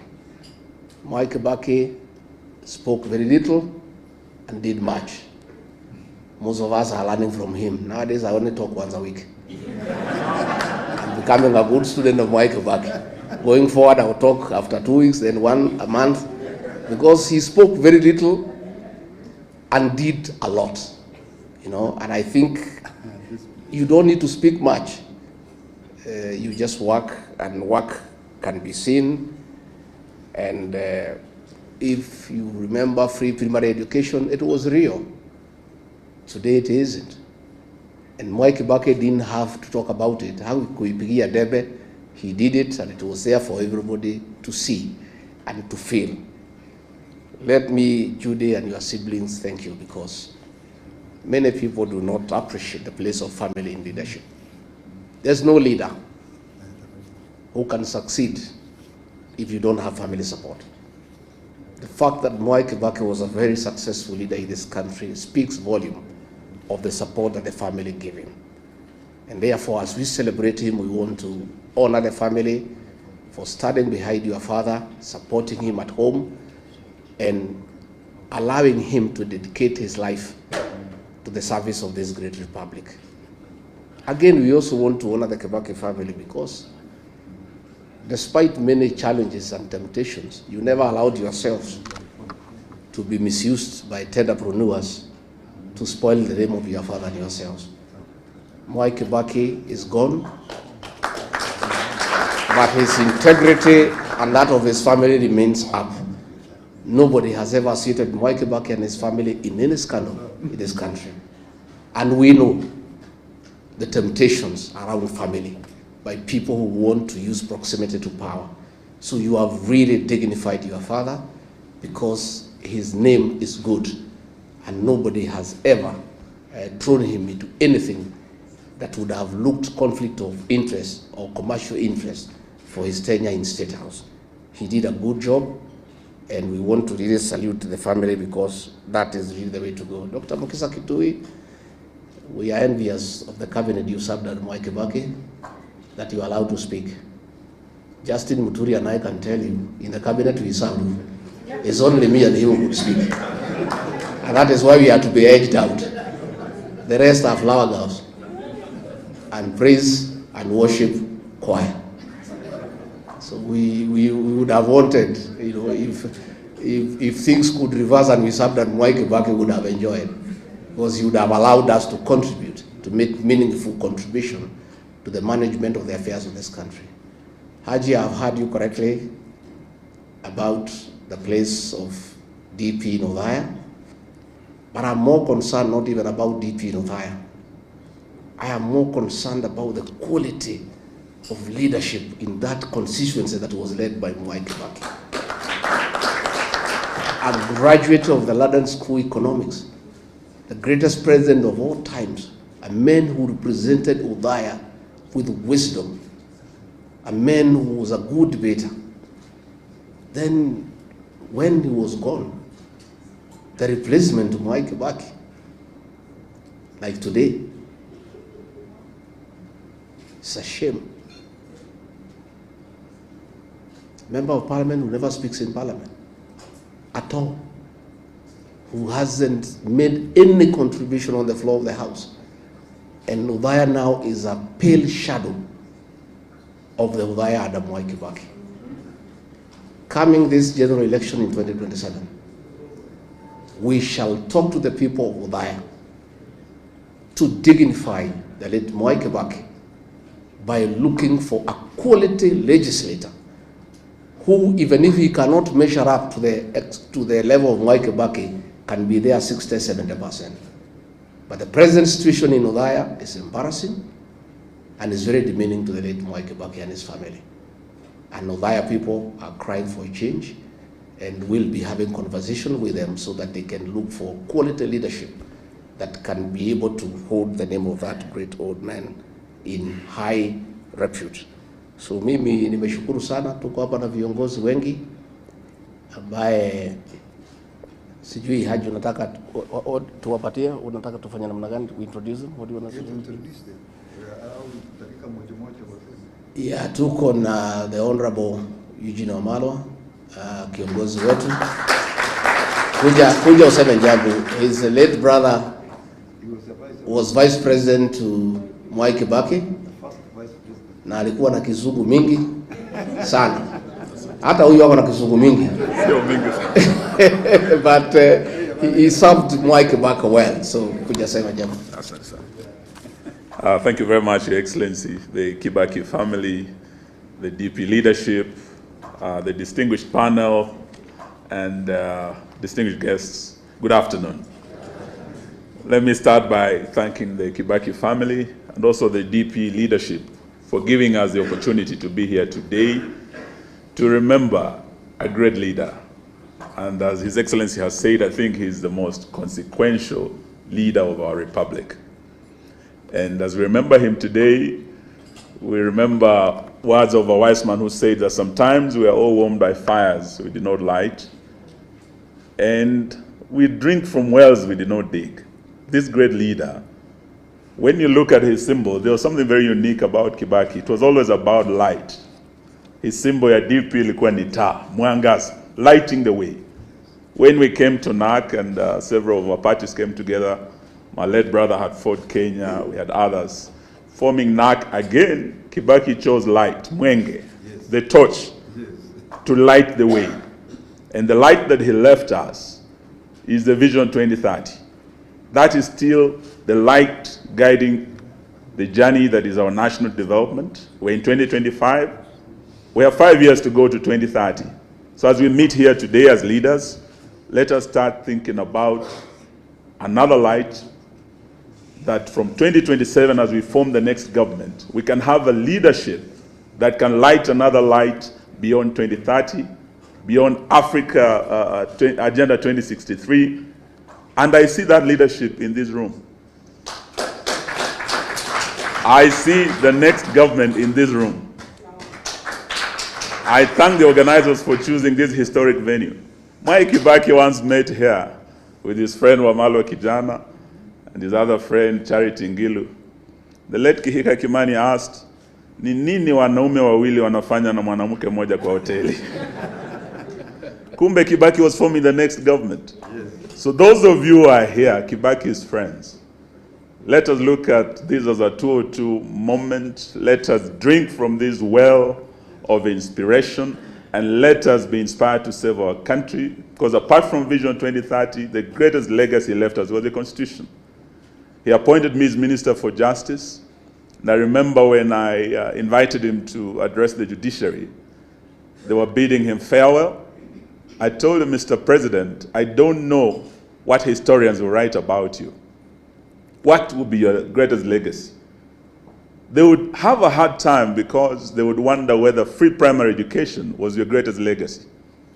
They would wonder whether the phenomenal infrastructure development was your greatest legacy. But I told him, Your Excellency, I think your greatest legacy will be the Constitution 2010. All we need to do as a country is to remain and to protect that Constitution and to implement it fully and faithfully. It's being violated time and again. It was violated last year on the 25th of June when young people, the Gen Z, were slaughtered, demanding for accountability, good governance, and an end to corruption. Yesterday I was in Nakuru as a lawyer acting for Butere Girls. We are not talking about the Gen Z. This is the Gen Alpha. Kids, children being tear-gassed, being injured, being denied one of the most fundamental freedoms in that Constitution, freedom of expression. A child should be allowed to express themselves freely, not as a favor from the state, but it is a constitutional protection of our children, nationally and internationally. So as we remember Mwai Kibaki, let us remember to remain and to uphold fidelity to our Constitution and to get in place the right leadership in 2027. Thank you and God bless you. I think Ambassador Mutahi, please come and say something. We look upon you in public service. You are such a mentor. Thank you very much. Yeah. Thank you very much. I really wish to congratulate very much all those who have organized this event. Sometimes in Kenya, we forget our leaders. And what we are doing now is to make sure that we don't forget our leaders. Through appreciation, we become visionary so that we are able to do more. and value our contributions to the country. I want to say that the professors who spoke to us about Kibaki, I think they spoke very well, but I think they forgot a few things which would have even made their presentations very strong. And this is education. I think Kibaki made a great impact in this country on education, not just primary. You know, because the party came with the free primary.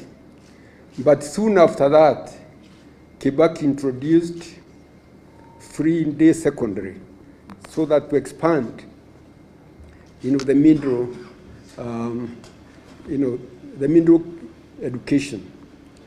So that really expanded education in this country. It did not stop there. He also introduced Tibet technical education so that every county, every county, and to have a technical institute to empower people. More than that, he grew up, expanded the university education from 6 public universities to 22. And soon after, the number went even up to, I think, 33, 34.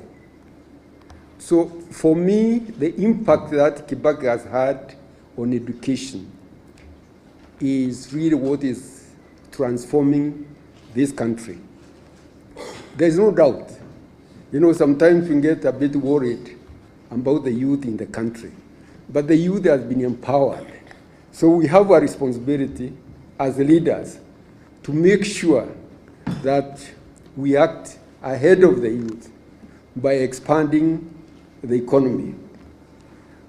I'll tell you how, when Mungiki became a nuisance, when the Ministry of Youth was created, was in response to the Mungiki menace. And we realized, Kibaki realized, that a lot of these people, youth, are idle. What do we do to make sure that they have opportunities for employment? So what we did was, to take care of the youth was to expand the education, of course, so that they stay in school longer and they are more technically empowered to do that. Then on top of that, he really identified the sectors that needed to be expanded so that they can create more jobs. At that time, Nairobi, there were no high-rise buildings. In fact, we used to have Nyayo high-rise somewhere near down Nairobi Dam, Nyayo high-rise as more estate. There was Kariako, which was done very early, and there's more high-rise also estate in Outer Ring. We didn't have high-rise apartments. So Kibaki opened up Nairobi for high-rise buildings and multi-purpose, multiple use of buildings, not just residential. You can imagine Upper Hill were just bungalows. How many people are in Upper Hill in bungalows in 1 week each? How many people? Places like Kilimani, places like all these areas around Nairobi, even Parklands, Westlands, Lavington, they were just bungalows with very few people.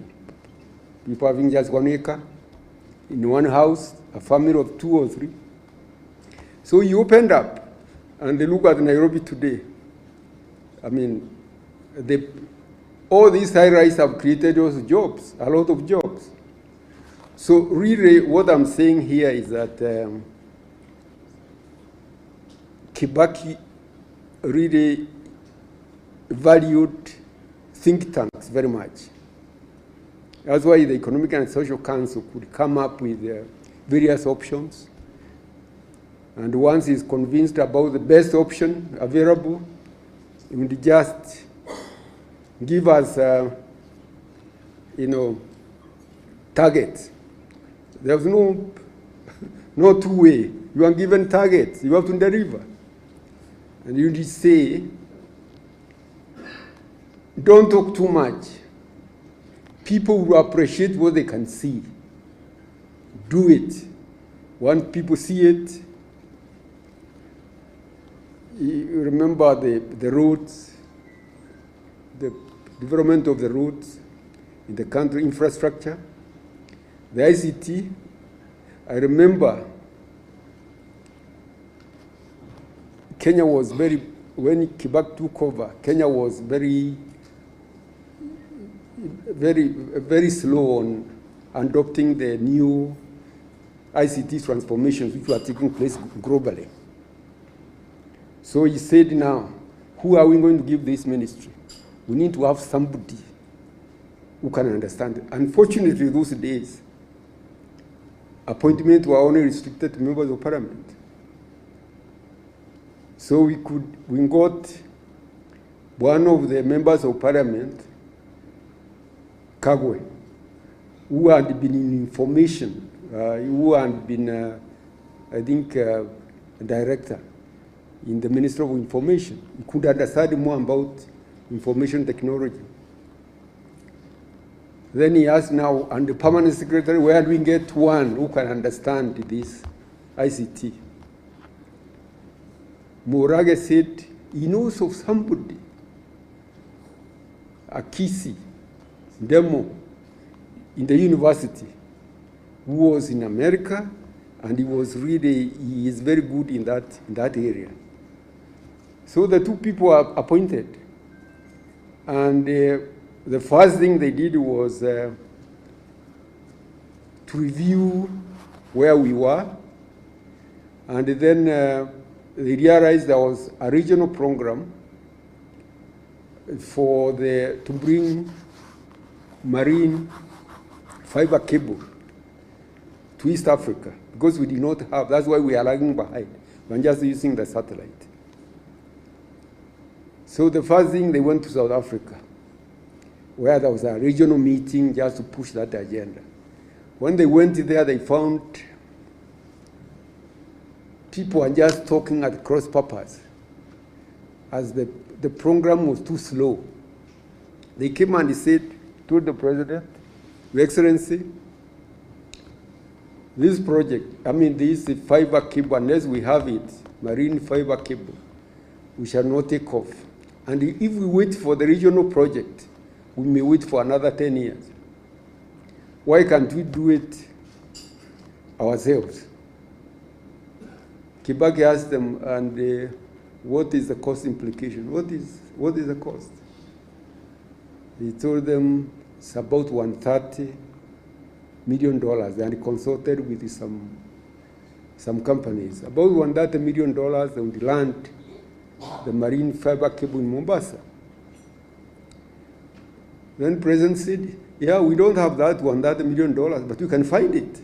I'm sure we should be able to find that money in our budget. Go ahead. It's as simple as that. You convince him, he tells you, go ahead, we shall find the money in our budget. Now, I don't have to elaborate where Kenya is now on ICT. It was so bright and so forward-looking that any idea that could make a difference, he embraced it and then moved very fast. The highways, the Thika Road,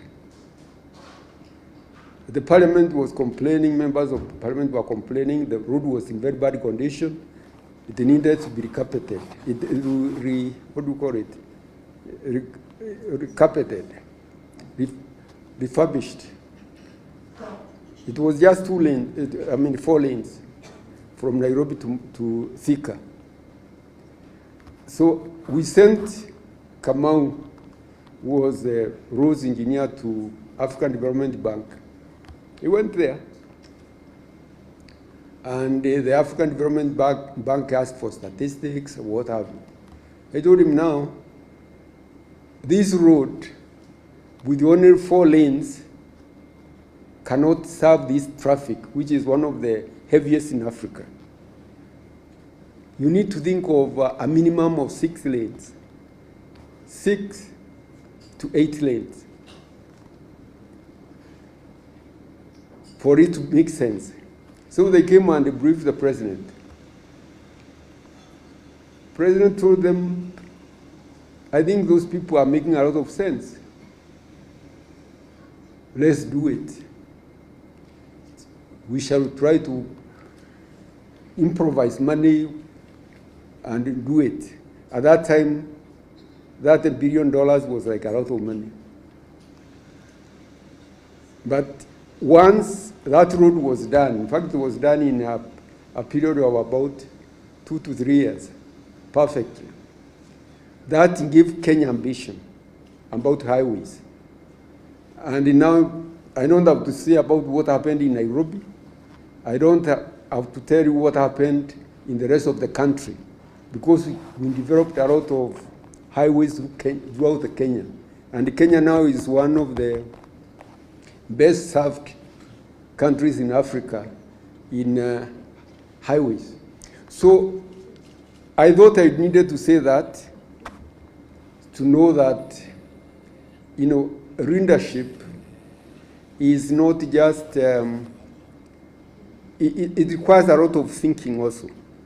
Thinking, deep thinking, and that's what we had. The president did not have a lot of time for a lot of talking. He wanted to entertain a lot of ideas and discussions. And once he is convinced, then money was not a problem. The other thing which I think may not have been very clear here is that he set limits at how much money you can use administratively. He wanted a minimum of 30% to be used for development, for investment. So whenever you are presenting a budget, your budget should be like a maximum of 70% administrative and 30% investment for development. And really that made us have a balance between the development and the consumption. And that was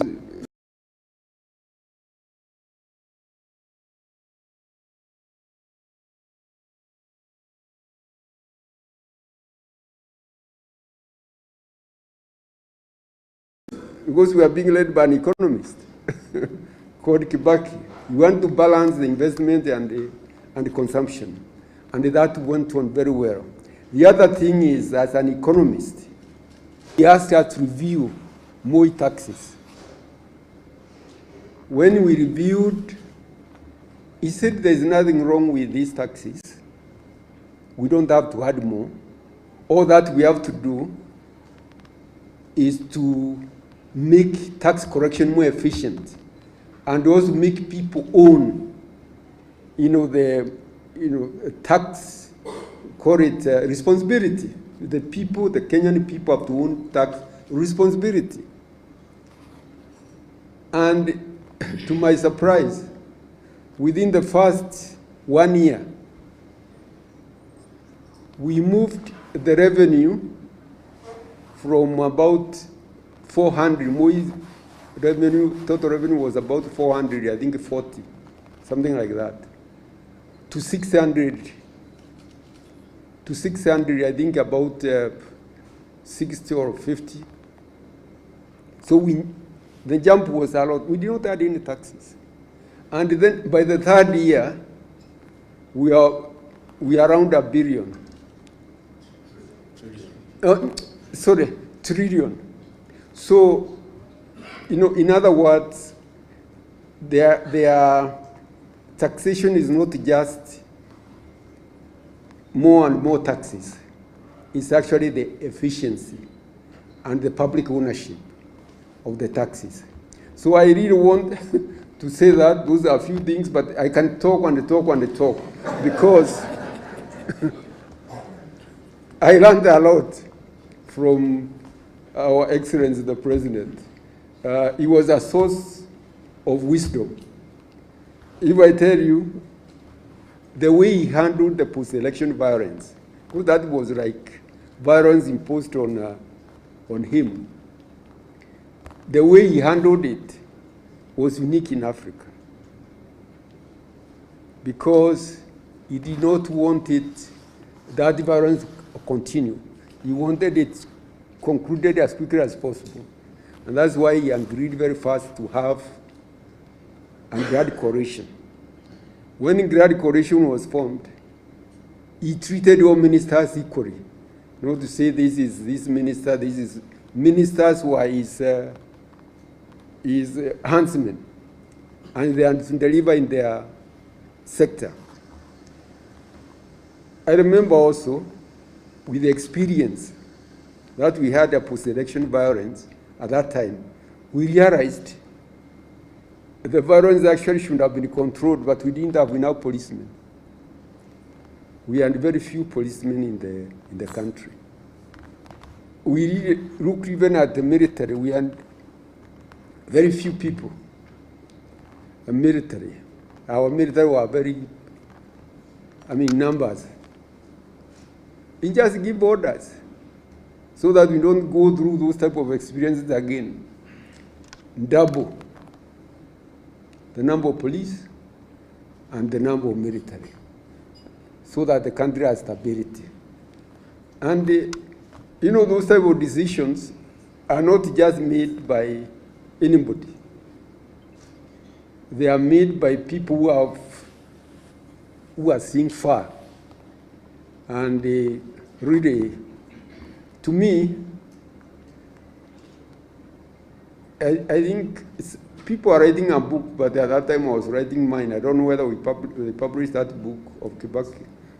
I think it was published, but more needs to be done to be written about Kibaki. Thank you very much.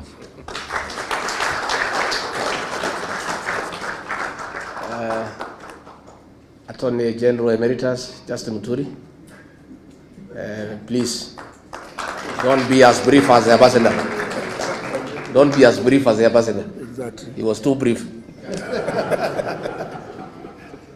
Thank you to the family of His Excellency President Mwai Kibaki, the organizing committee, the panelists, and all of us that have attended this second lecture. Good afternoon. I'll try to copy Ambassador Mudaura. But let me say this, and indeed I intend to be extremely brief, because many people may not think, when I speak in the presence of Norman Nyaga, my good friend Mzee Joe Consolo Munyao, when I claim to be old, they always laugh at me. They think I'm a small boy. Now that I'm also claiming to be old, in that for the longest time, even when I was a young man, Norman, even as a student in high school, there's only one person in the Kenyan political leadership that I always loved to one day meet. It was President Mwai Kibaki. But because we have been told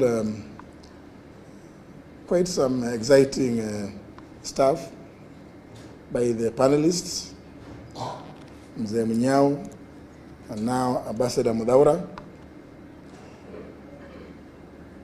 I want to just pick one point, not about his eloquence and his capacity to debate any topic in Parliament, which I found quite unique, But it's something that I think, for me, I emulate from President Mwai Kibaki. We've talked about the many gifts that he has left this country. Talked about Vision 2030. And my worry is just that as it comes to an end, we may get into some darkness. His Excellency Rigathi has always been telling people that whenever it gets very dark, it's just about dawn. You're just about to get to some light. But I fear for the country if it gets too dark. This document that at every time, and it dictates to, before you take up any state job, you must swear by the Constitution to defend it, to uphold it, to protect it. As my brother Eugene pointed out, dedicated the whole chapter, chapter 6. But know what? Actually, you don't need to read chapter 6. You just need to follow the public life of the longest serving member of parliament so far in this country, Mwai Kibaki. Chapter 6 is on leadership and integrity. How it is that somebody could have been in public life, in politics, that long, and to date, you don't hear anybody saying, oh, they planned this, they planned Thika Highway, but in the process of planning Thika Highway, there was this which was supposed to sort out some things. This, for me, is extremely important. Even as we read that chapter 6 on leadership and integrity, we've been told about ICT. How I wish we all in leadership could borrow a leaf that when we come up with projects, public projects, we don't do so because we have hidden private interests in there. Because virtually everything we do these days, as you go through the documents, you come to realize, oh, there's something here which is not very clear. How is it that President Mwai Kibaki went through it, Minister for Finance, Minister for Health, Assistant Minister, but you can't hear. And in those very critical dockets, to date, you cannot see or hear what we hear today. So, ladies and gentlemen, brothers and sisters, whether you read chapter 6, read about President Mwai Kibaki to know what it is. When we talk about good governance, when we talk about integrity in public leadership, in office, you just need to read the history of Mwai Kibaki. Then you can read chapter 6 as kind of a lullaby, because when you read the history of Mwai Kibaki, then integrity in public leadership, in public office, will become so clear to you that you don't need to read anything else.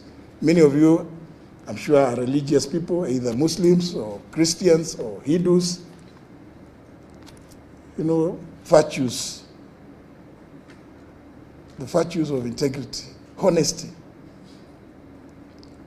I think there's a lot that we can learn just by reading the life of President Mwai Kibaki, because it amazes me how somebody could have been in leadership, rising to the highest office, and you still cannot hear anything, not touching even on his family, not touching him, not even his close friends. It speaks volumes. That is the legacy of Mwai Kibaki that I live with. Thank you very much. Thank you very much. Tumeshukuru sana. Ambassador Mudhaura talked about housing that Mwai Kibaki did, and it triggered my mind when William Ruto brought the affordable housing and there was outcry out there. People are saying they be left alone to do their own houses. And I had a conversation with him, and he says, no, we need houses. And I told him, Mwai Kibaki did a lot of housing, but not the actual construction. The government did not have a housing program. All Mwai Kibaki did was to open up the bypasses, provide infrastructure in terms of sewage, electricity, and water. And the private sector, on its own, build houses all over Nairobi. And they are there for everybody to see. There is no need for government to compete with the private sector to put up houses. The work of government is not to do houses, it's to provide services. And of course, he said, I'm not Mwai Kibaki, I will do things differently. So one of the things we intend to do, those of us who are like-minded who want to have a regime change in 2027, is to scrap the housing levy and reinstate the housing initiative to the private sector by government just providing services. Just do roads, water, open up, and things will just come up on their own. Again, I must say, I went to see Mwai Kibaki in 1988. I was a student leader at the University of Nairobi. I was the chairman of the Nyeri University Student Association. And through my then member of parliament, the late Mwai, I sought an appointment to see the vice president, and I went to his office in Jogo House. And we had a lot of discussion, and he wanted to know what are my ambitions, and I told him I'm interested in business. I had thought he would give me some money to start the business. Not Mwai Kibaki. He went on his shelf behind him, there were many books. And he looked through, produced one book and gave it to me. That book, the author is called Jonathan Black. It's called The Oil. He said, if you want to do business, go and read this book, you'll be a good businessman. That is his mentorship, and today I'm a good businessman, instead of tokenism. Judy, please work quickly to finish the mausoleum in Othaya, because much as we are having this ceremony here, the villagers back home would like to celebrate Mzee, and they would like to come and remember him. And since we cannot bring them here to Nairobi to listen to Professor Kagwanja and foreign policy, they would just like to come to Othaya just to remember the old man for what he did for the people of Othaya, for what he did for the people of this country. Professor Kagwanja, thank you. On the foreign policy, you have told us Mwai Kibaki, his foreign policy was based on the best interest for this country. The other day I talked about our foreign policy in Sudan that is driven by commercial interest. And I saw one of the Ruto flower girls yesterday trying to lecture me that I shouldn't talk about it because I saw to some constitution. The constitution that I and Muturi saw to is to do the right thing and to keep the law. It's not to enable other countries to buy arms to kill children. And Eugene Wamalwa, you know, we are looking at what is happening about Butere girls. We are unable to understand what is this viciousness against children by the present government. Even the colonial government that was very brutal, it never went for the children. Muzungu, they were very brutal. but they spare the children. So we have seen a situation where an administration has panicked because this one term is becoming real. So they have gone berserk. They have gone berserk, and they are now fighting shadows, including schoolgirls. From 2 girls, from 3 girls. These are harmless girls. How fluid is your government if girls can bring it down? Girls. Surely. You know, so when you look at the situation in the Sudan, we are allowing gold to be processed in Kenya and guns to be smuggled through Nairobi to go and kill children in the Sudan. So we are asking, what is this bile against young children? We saw the killing of the Gen Zs, the abductions of young children. What is this bile against innocent young children? So as we move on, let's pray for the country. And Ambassador, again, to shukuru wewe. Now I'm looking at General Gichangi here, and I want to say, if General Gichangi was the director of NIS, that play would not have been banned in Nakuru if it had to be banned.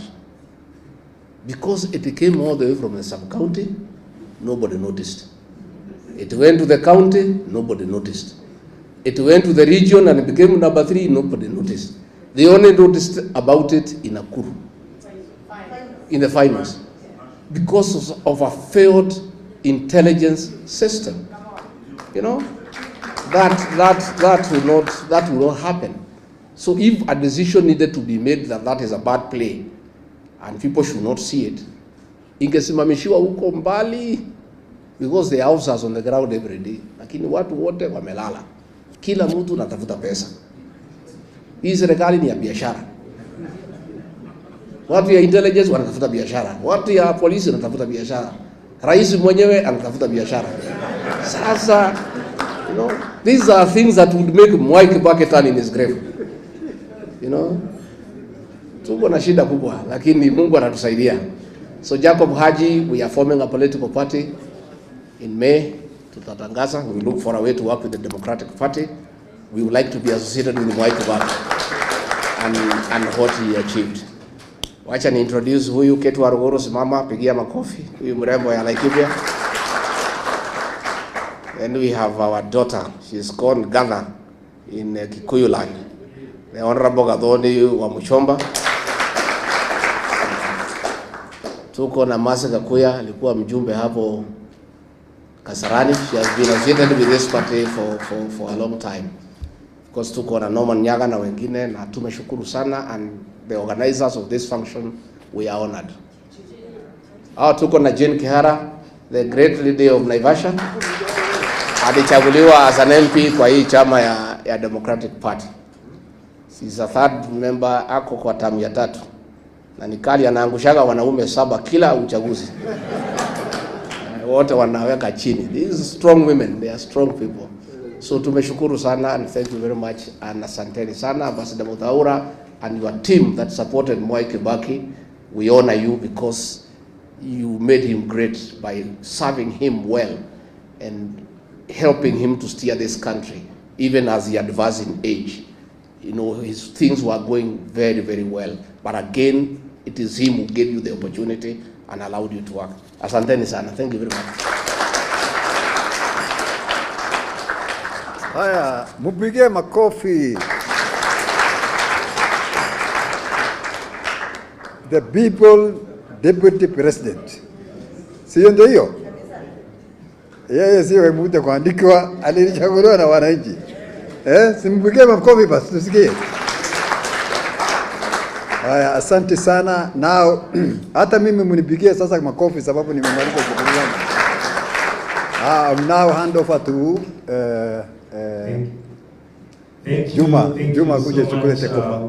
Secretary General DP. A round of applause for all that third session. We had great minds.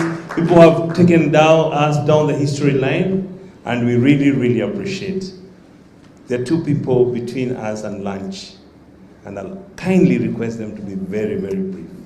Our chairman, DP, and the party leader. Tafadhali. Chairman first, perhaps the party leader.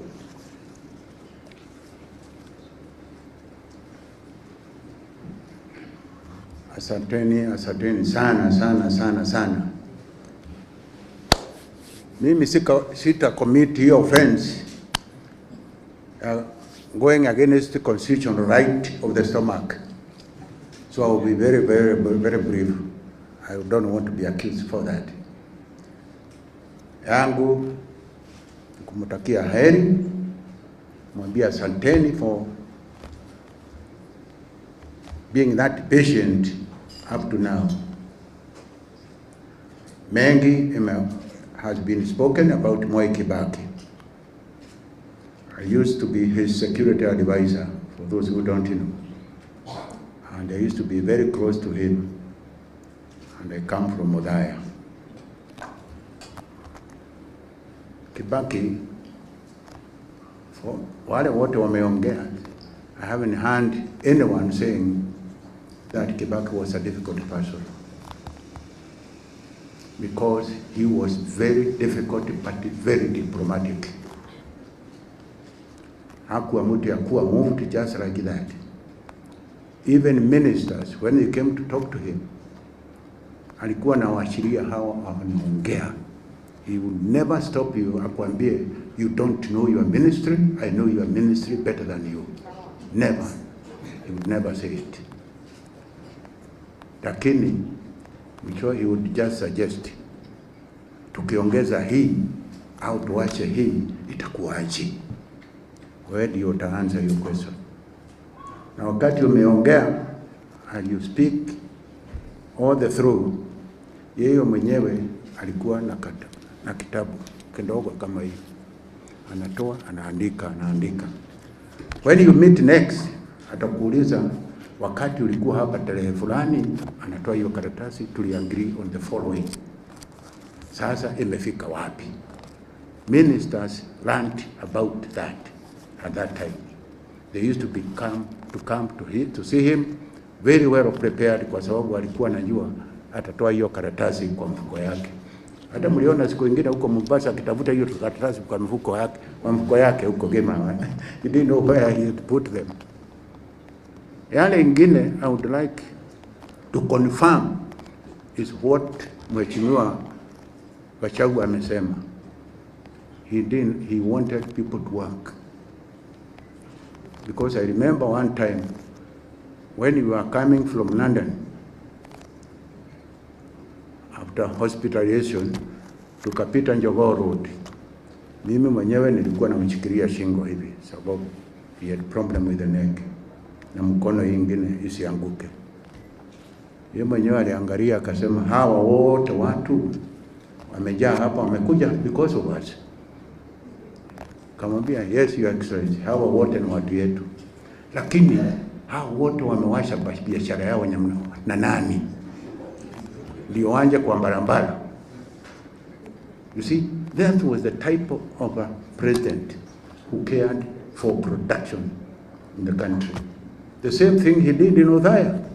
Aliuliza watu wamewasha majani chai, wamewasha kahawa, wamewasha ng'ombe, wamekuja kutuangalia. Who is doing this? This should be in their farms instead of wasting time. Tukama na delegation kubwa kutoka Othaya na Nyeri huko State Road Sagana. You see, hawa walikuja and in their memorandum wakauliza mambo ya pesa. You see, wakauliza mambo ya pesa. Kibaki waliwajibu, pesa ni nyingi sana, iko huko bank. You see, si pesa ya bure, pesa iko bank, na mkichukua hiyo pesa kwa bank, mfanyie kazi na mrudishie bank pesa ya hao. You see, hii mambo ya handouts, Kibaki hakujua hiyo. No. So, that's the sort of man we are celebrating today. The sort of man we are celebrating today. Na nilisema he was not that easy. Because I remember one time, I told him, the convoy would not start until he has his belt, his safety belt on. Aliniangalia akasema, nani amesema hiyo? Kamwambia, Your Excellency, I'm the one who has said it, because hiyo ndio kazi ulinipatia, to look after your security and your safety. And without this belt, without having your belt, a safety belt on, this convoy will not start. Akaniangalia, akaniambia basi, weka. Nikaenda huko nikafuruta, nikamwambia. You see? Siku ingine tukachelewa usiku, tukitoka Meru kusika Mrs. Mwiraria. Tulitoka huko saa 1 usiku kufika Embu communications zote, tukakutana na hailstorm, mvua kubwa, storm kubwa, all communication lost. Sasa sisi wengine tulikimbia Sagana tutafute, so we could not see each other, we could not communicate. Tukiwa Mwea na Sagana looking for him, alikuwa Thika tayari. So I knew I was in trouble. So the following day I went to his office. Kamwambia, sir, effective today, you will never travel after 6:30. Aliniangalia akasema, tena hiyo umetoa wapi? Kamwambia, sasa, Your Excellency, this is what I know. In a round over, no VIP travels after 6:30. Sababu 6:30, from 6:30 ni usiku. Sema hapana, jua iko hapa tu, na unasema ni usiku namna gani? Kambia no, 6:30 begins at 6:30. Usiku begins at 6:30. Hata katiba, hata sheria imesema, if you break into a house before 6:30, you'll be charged with house breaking. I was explaining to him. Lakini, if you break into a house after 6:30, you'll be charged with the burglary. And burglary, nabeba, serious penalty. I had to explain to him, and he agreed on that. From that time, we never traveled again after 6:30 at night, because it's very dangerous and risky. So, kwa hivyo, that is the man we are talking about today. And that's the man who has brought us here today to remember him for all what he did for this country. Alifanya mengi, asanteni. Sasa, from there on, I think you are free. Tuende tutafutie the inner man, his benefits. Asanteni na asanteni, muende salama na mujienjoy. Asante. Asanteni sana. A round of applause for all of you. Thank you. I think the party leader has left it to the chair. So I think I'm humbled to have an audience with you. I apologize for overshooting the time, and the party leader has to say one more word. Thank you. Good afternoon, everyone. Good afternoon again. I know the stomachs are talking, but the acting Democratic Party of Kenya party leader is talking as she prepares what you are to eat after this. May I welcome you for our second Mwai Kibaki Memorial Lecture and Lunch. My name is Veronica Waithera Maina. I am the Democratic Party acting party leader, but the confirmed deputy party leader. I'm only keeping brief for my brother, Honorable Justin Muturi. He's my elder brother. I'm only keeping brief for him, and since now he has been told that he's incompetent, I think the party knows he's competent. So karibu brother kuja tufanye kazi. He's competent. According to the party, he's very competent. And that is why DP has been here up to this point. You know, he whispered to me some 2 years back and told me, take care of the party. And I have done so. My brother, the party is intact. So come back, we start now moving around as we did. It's our weakness. Now, as we close this ceremony, I want to appreciate the distinguished guests, ladies and gentlemen. And as we draw this special afternoon to a close, I want to extend my deepest gratitude to each and every one of you for joining us at the second Mwai Kibaki Memorial Lecture and Luncheon. Today has been more a remembrance. It has been a celebration of a visionary leader, an economist par excellence, a statesman whose legacy continues to inspire not only Kenya but the entire Africa and globally, as we could say. We have had thoughtful reflections, powerful insights, and heartfelt tributes that have reminded us of President Kibaki's enduring impact. His commitment to education, some of us are beneficiaries, economic empowerment, good governance, and national unity. His life was a testament to integrity, intellect, and quiet but determined leadership. That's how we used to call him chairman. That's how we took our chairman.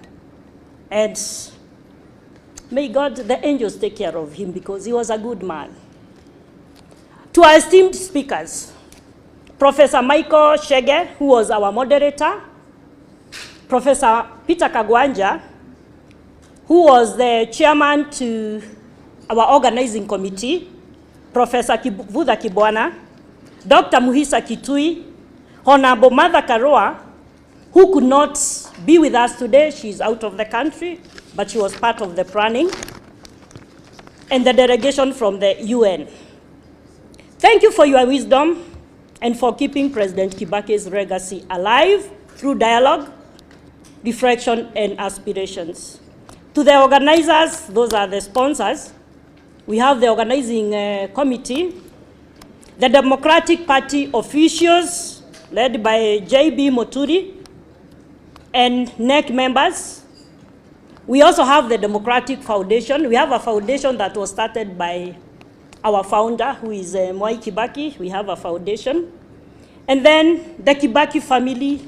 Judy, thank you. The many times we've met here, it is not in vain that you really loved your father. May his soul rest in peace. Okay, special thanks to our former vice president who worked with our president, Stephen Kalonzo Musyoka, for gracing the occasion, and he worked very closely with him. I also extend my gratitude to immediate, because I feel very wrong saying immediate former, not former. The people elected president, his deputy president, His Excellency Rigathigachagua, popularly known as Rigi G, for honoring the invitation and making this occasion very special.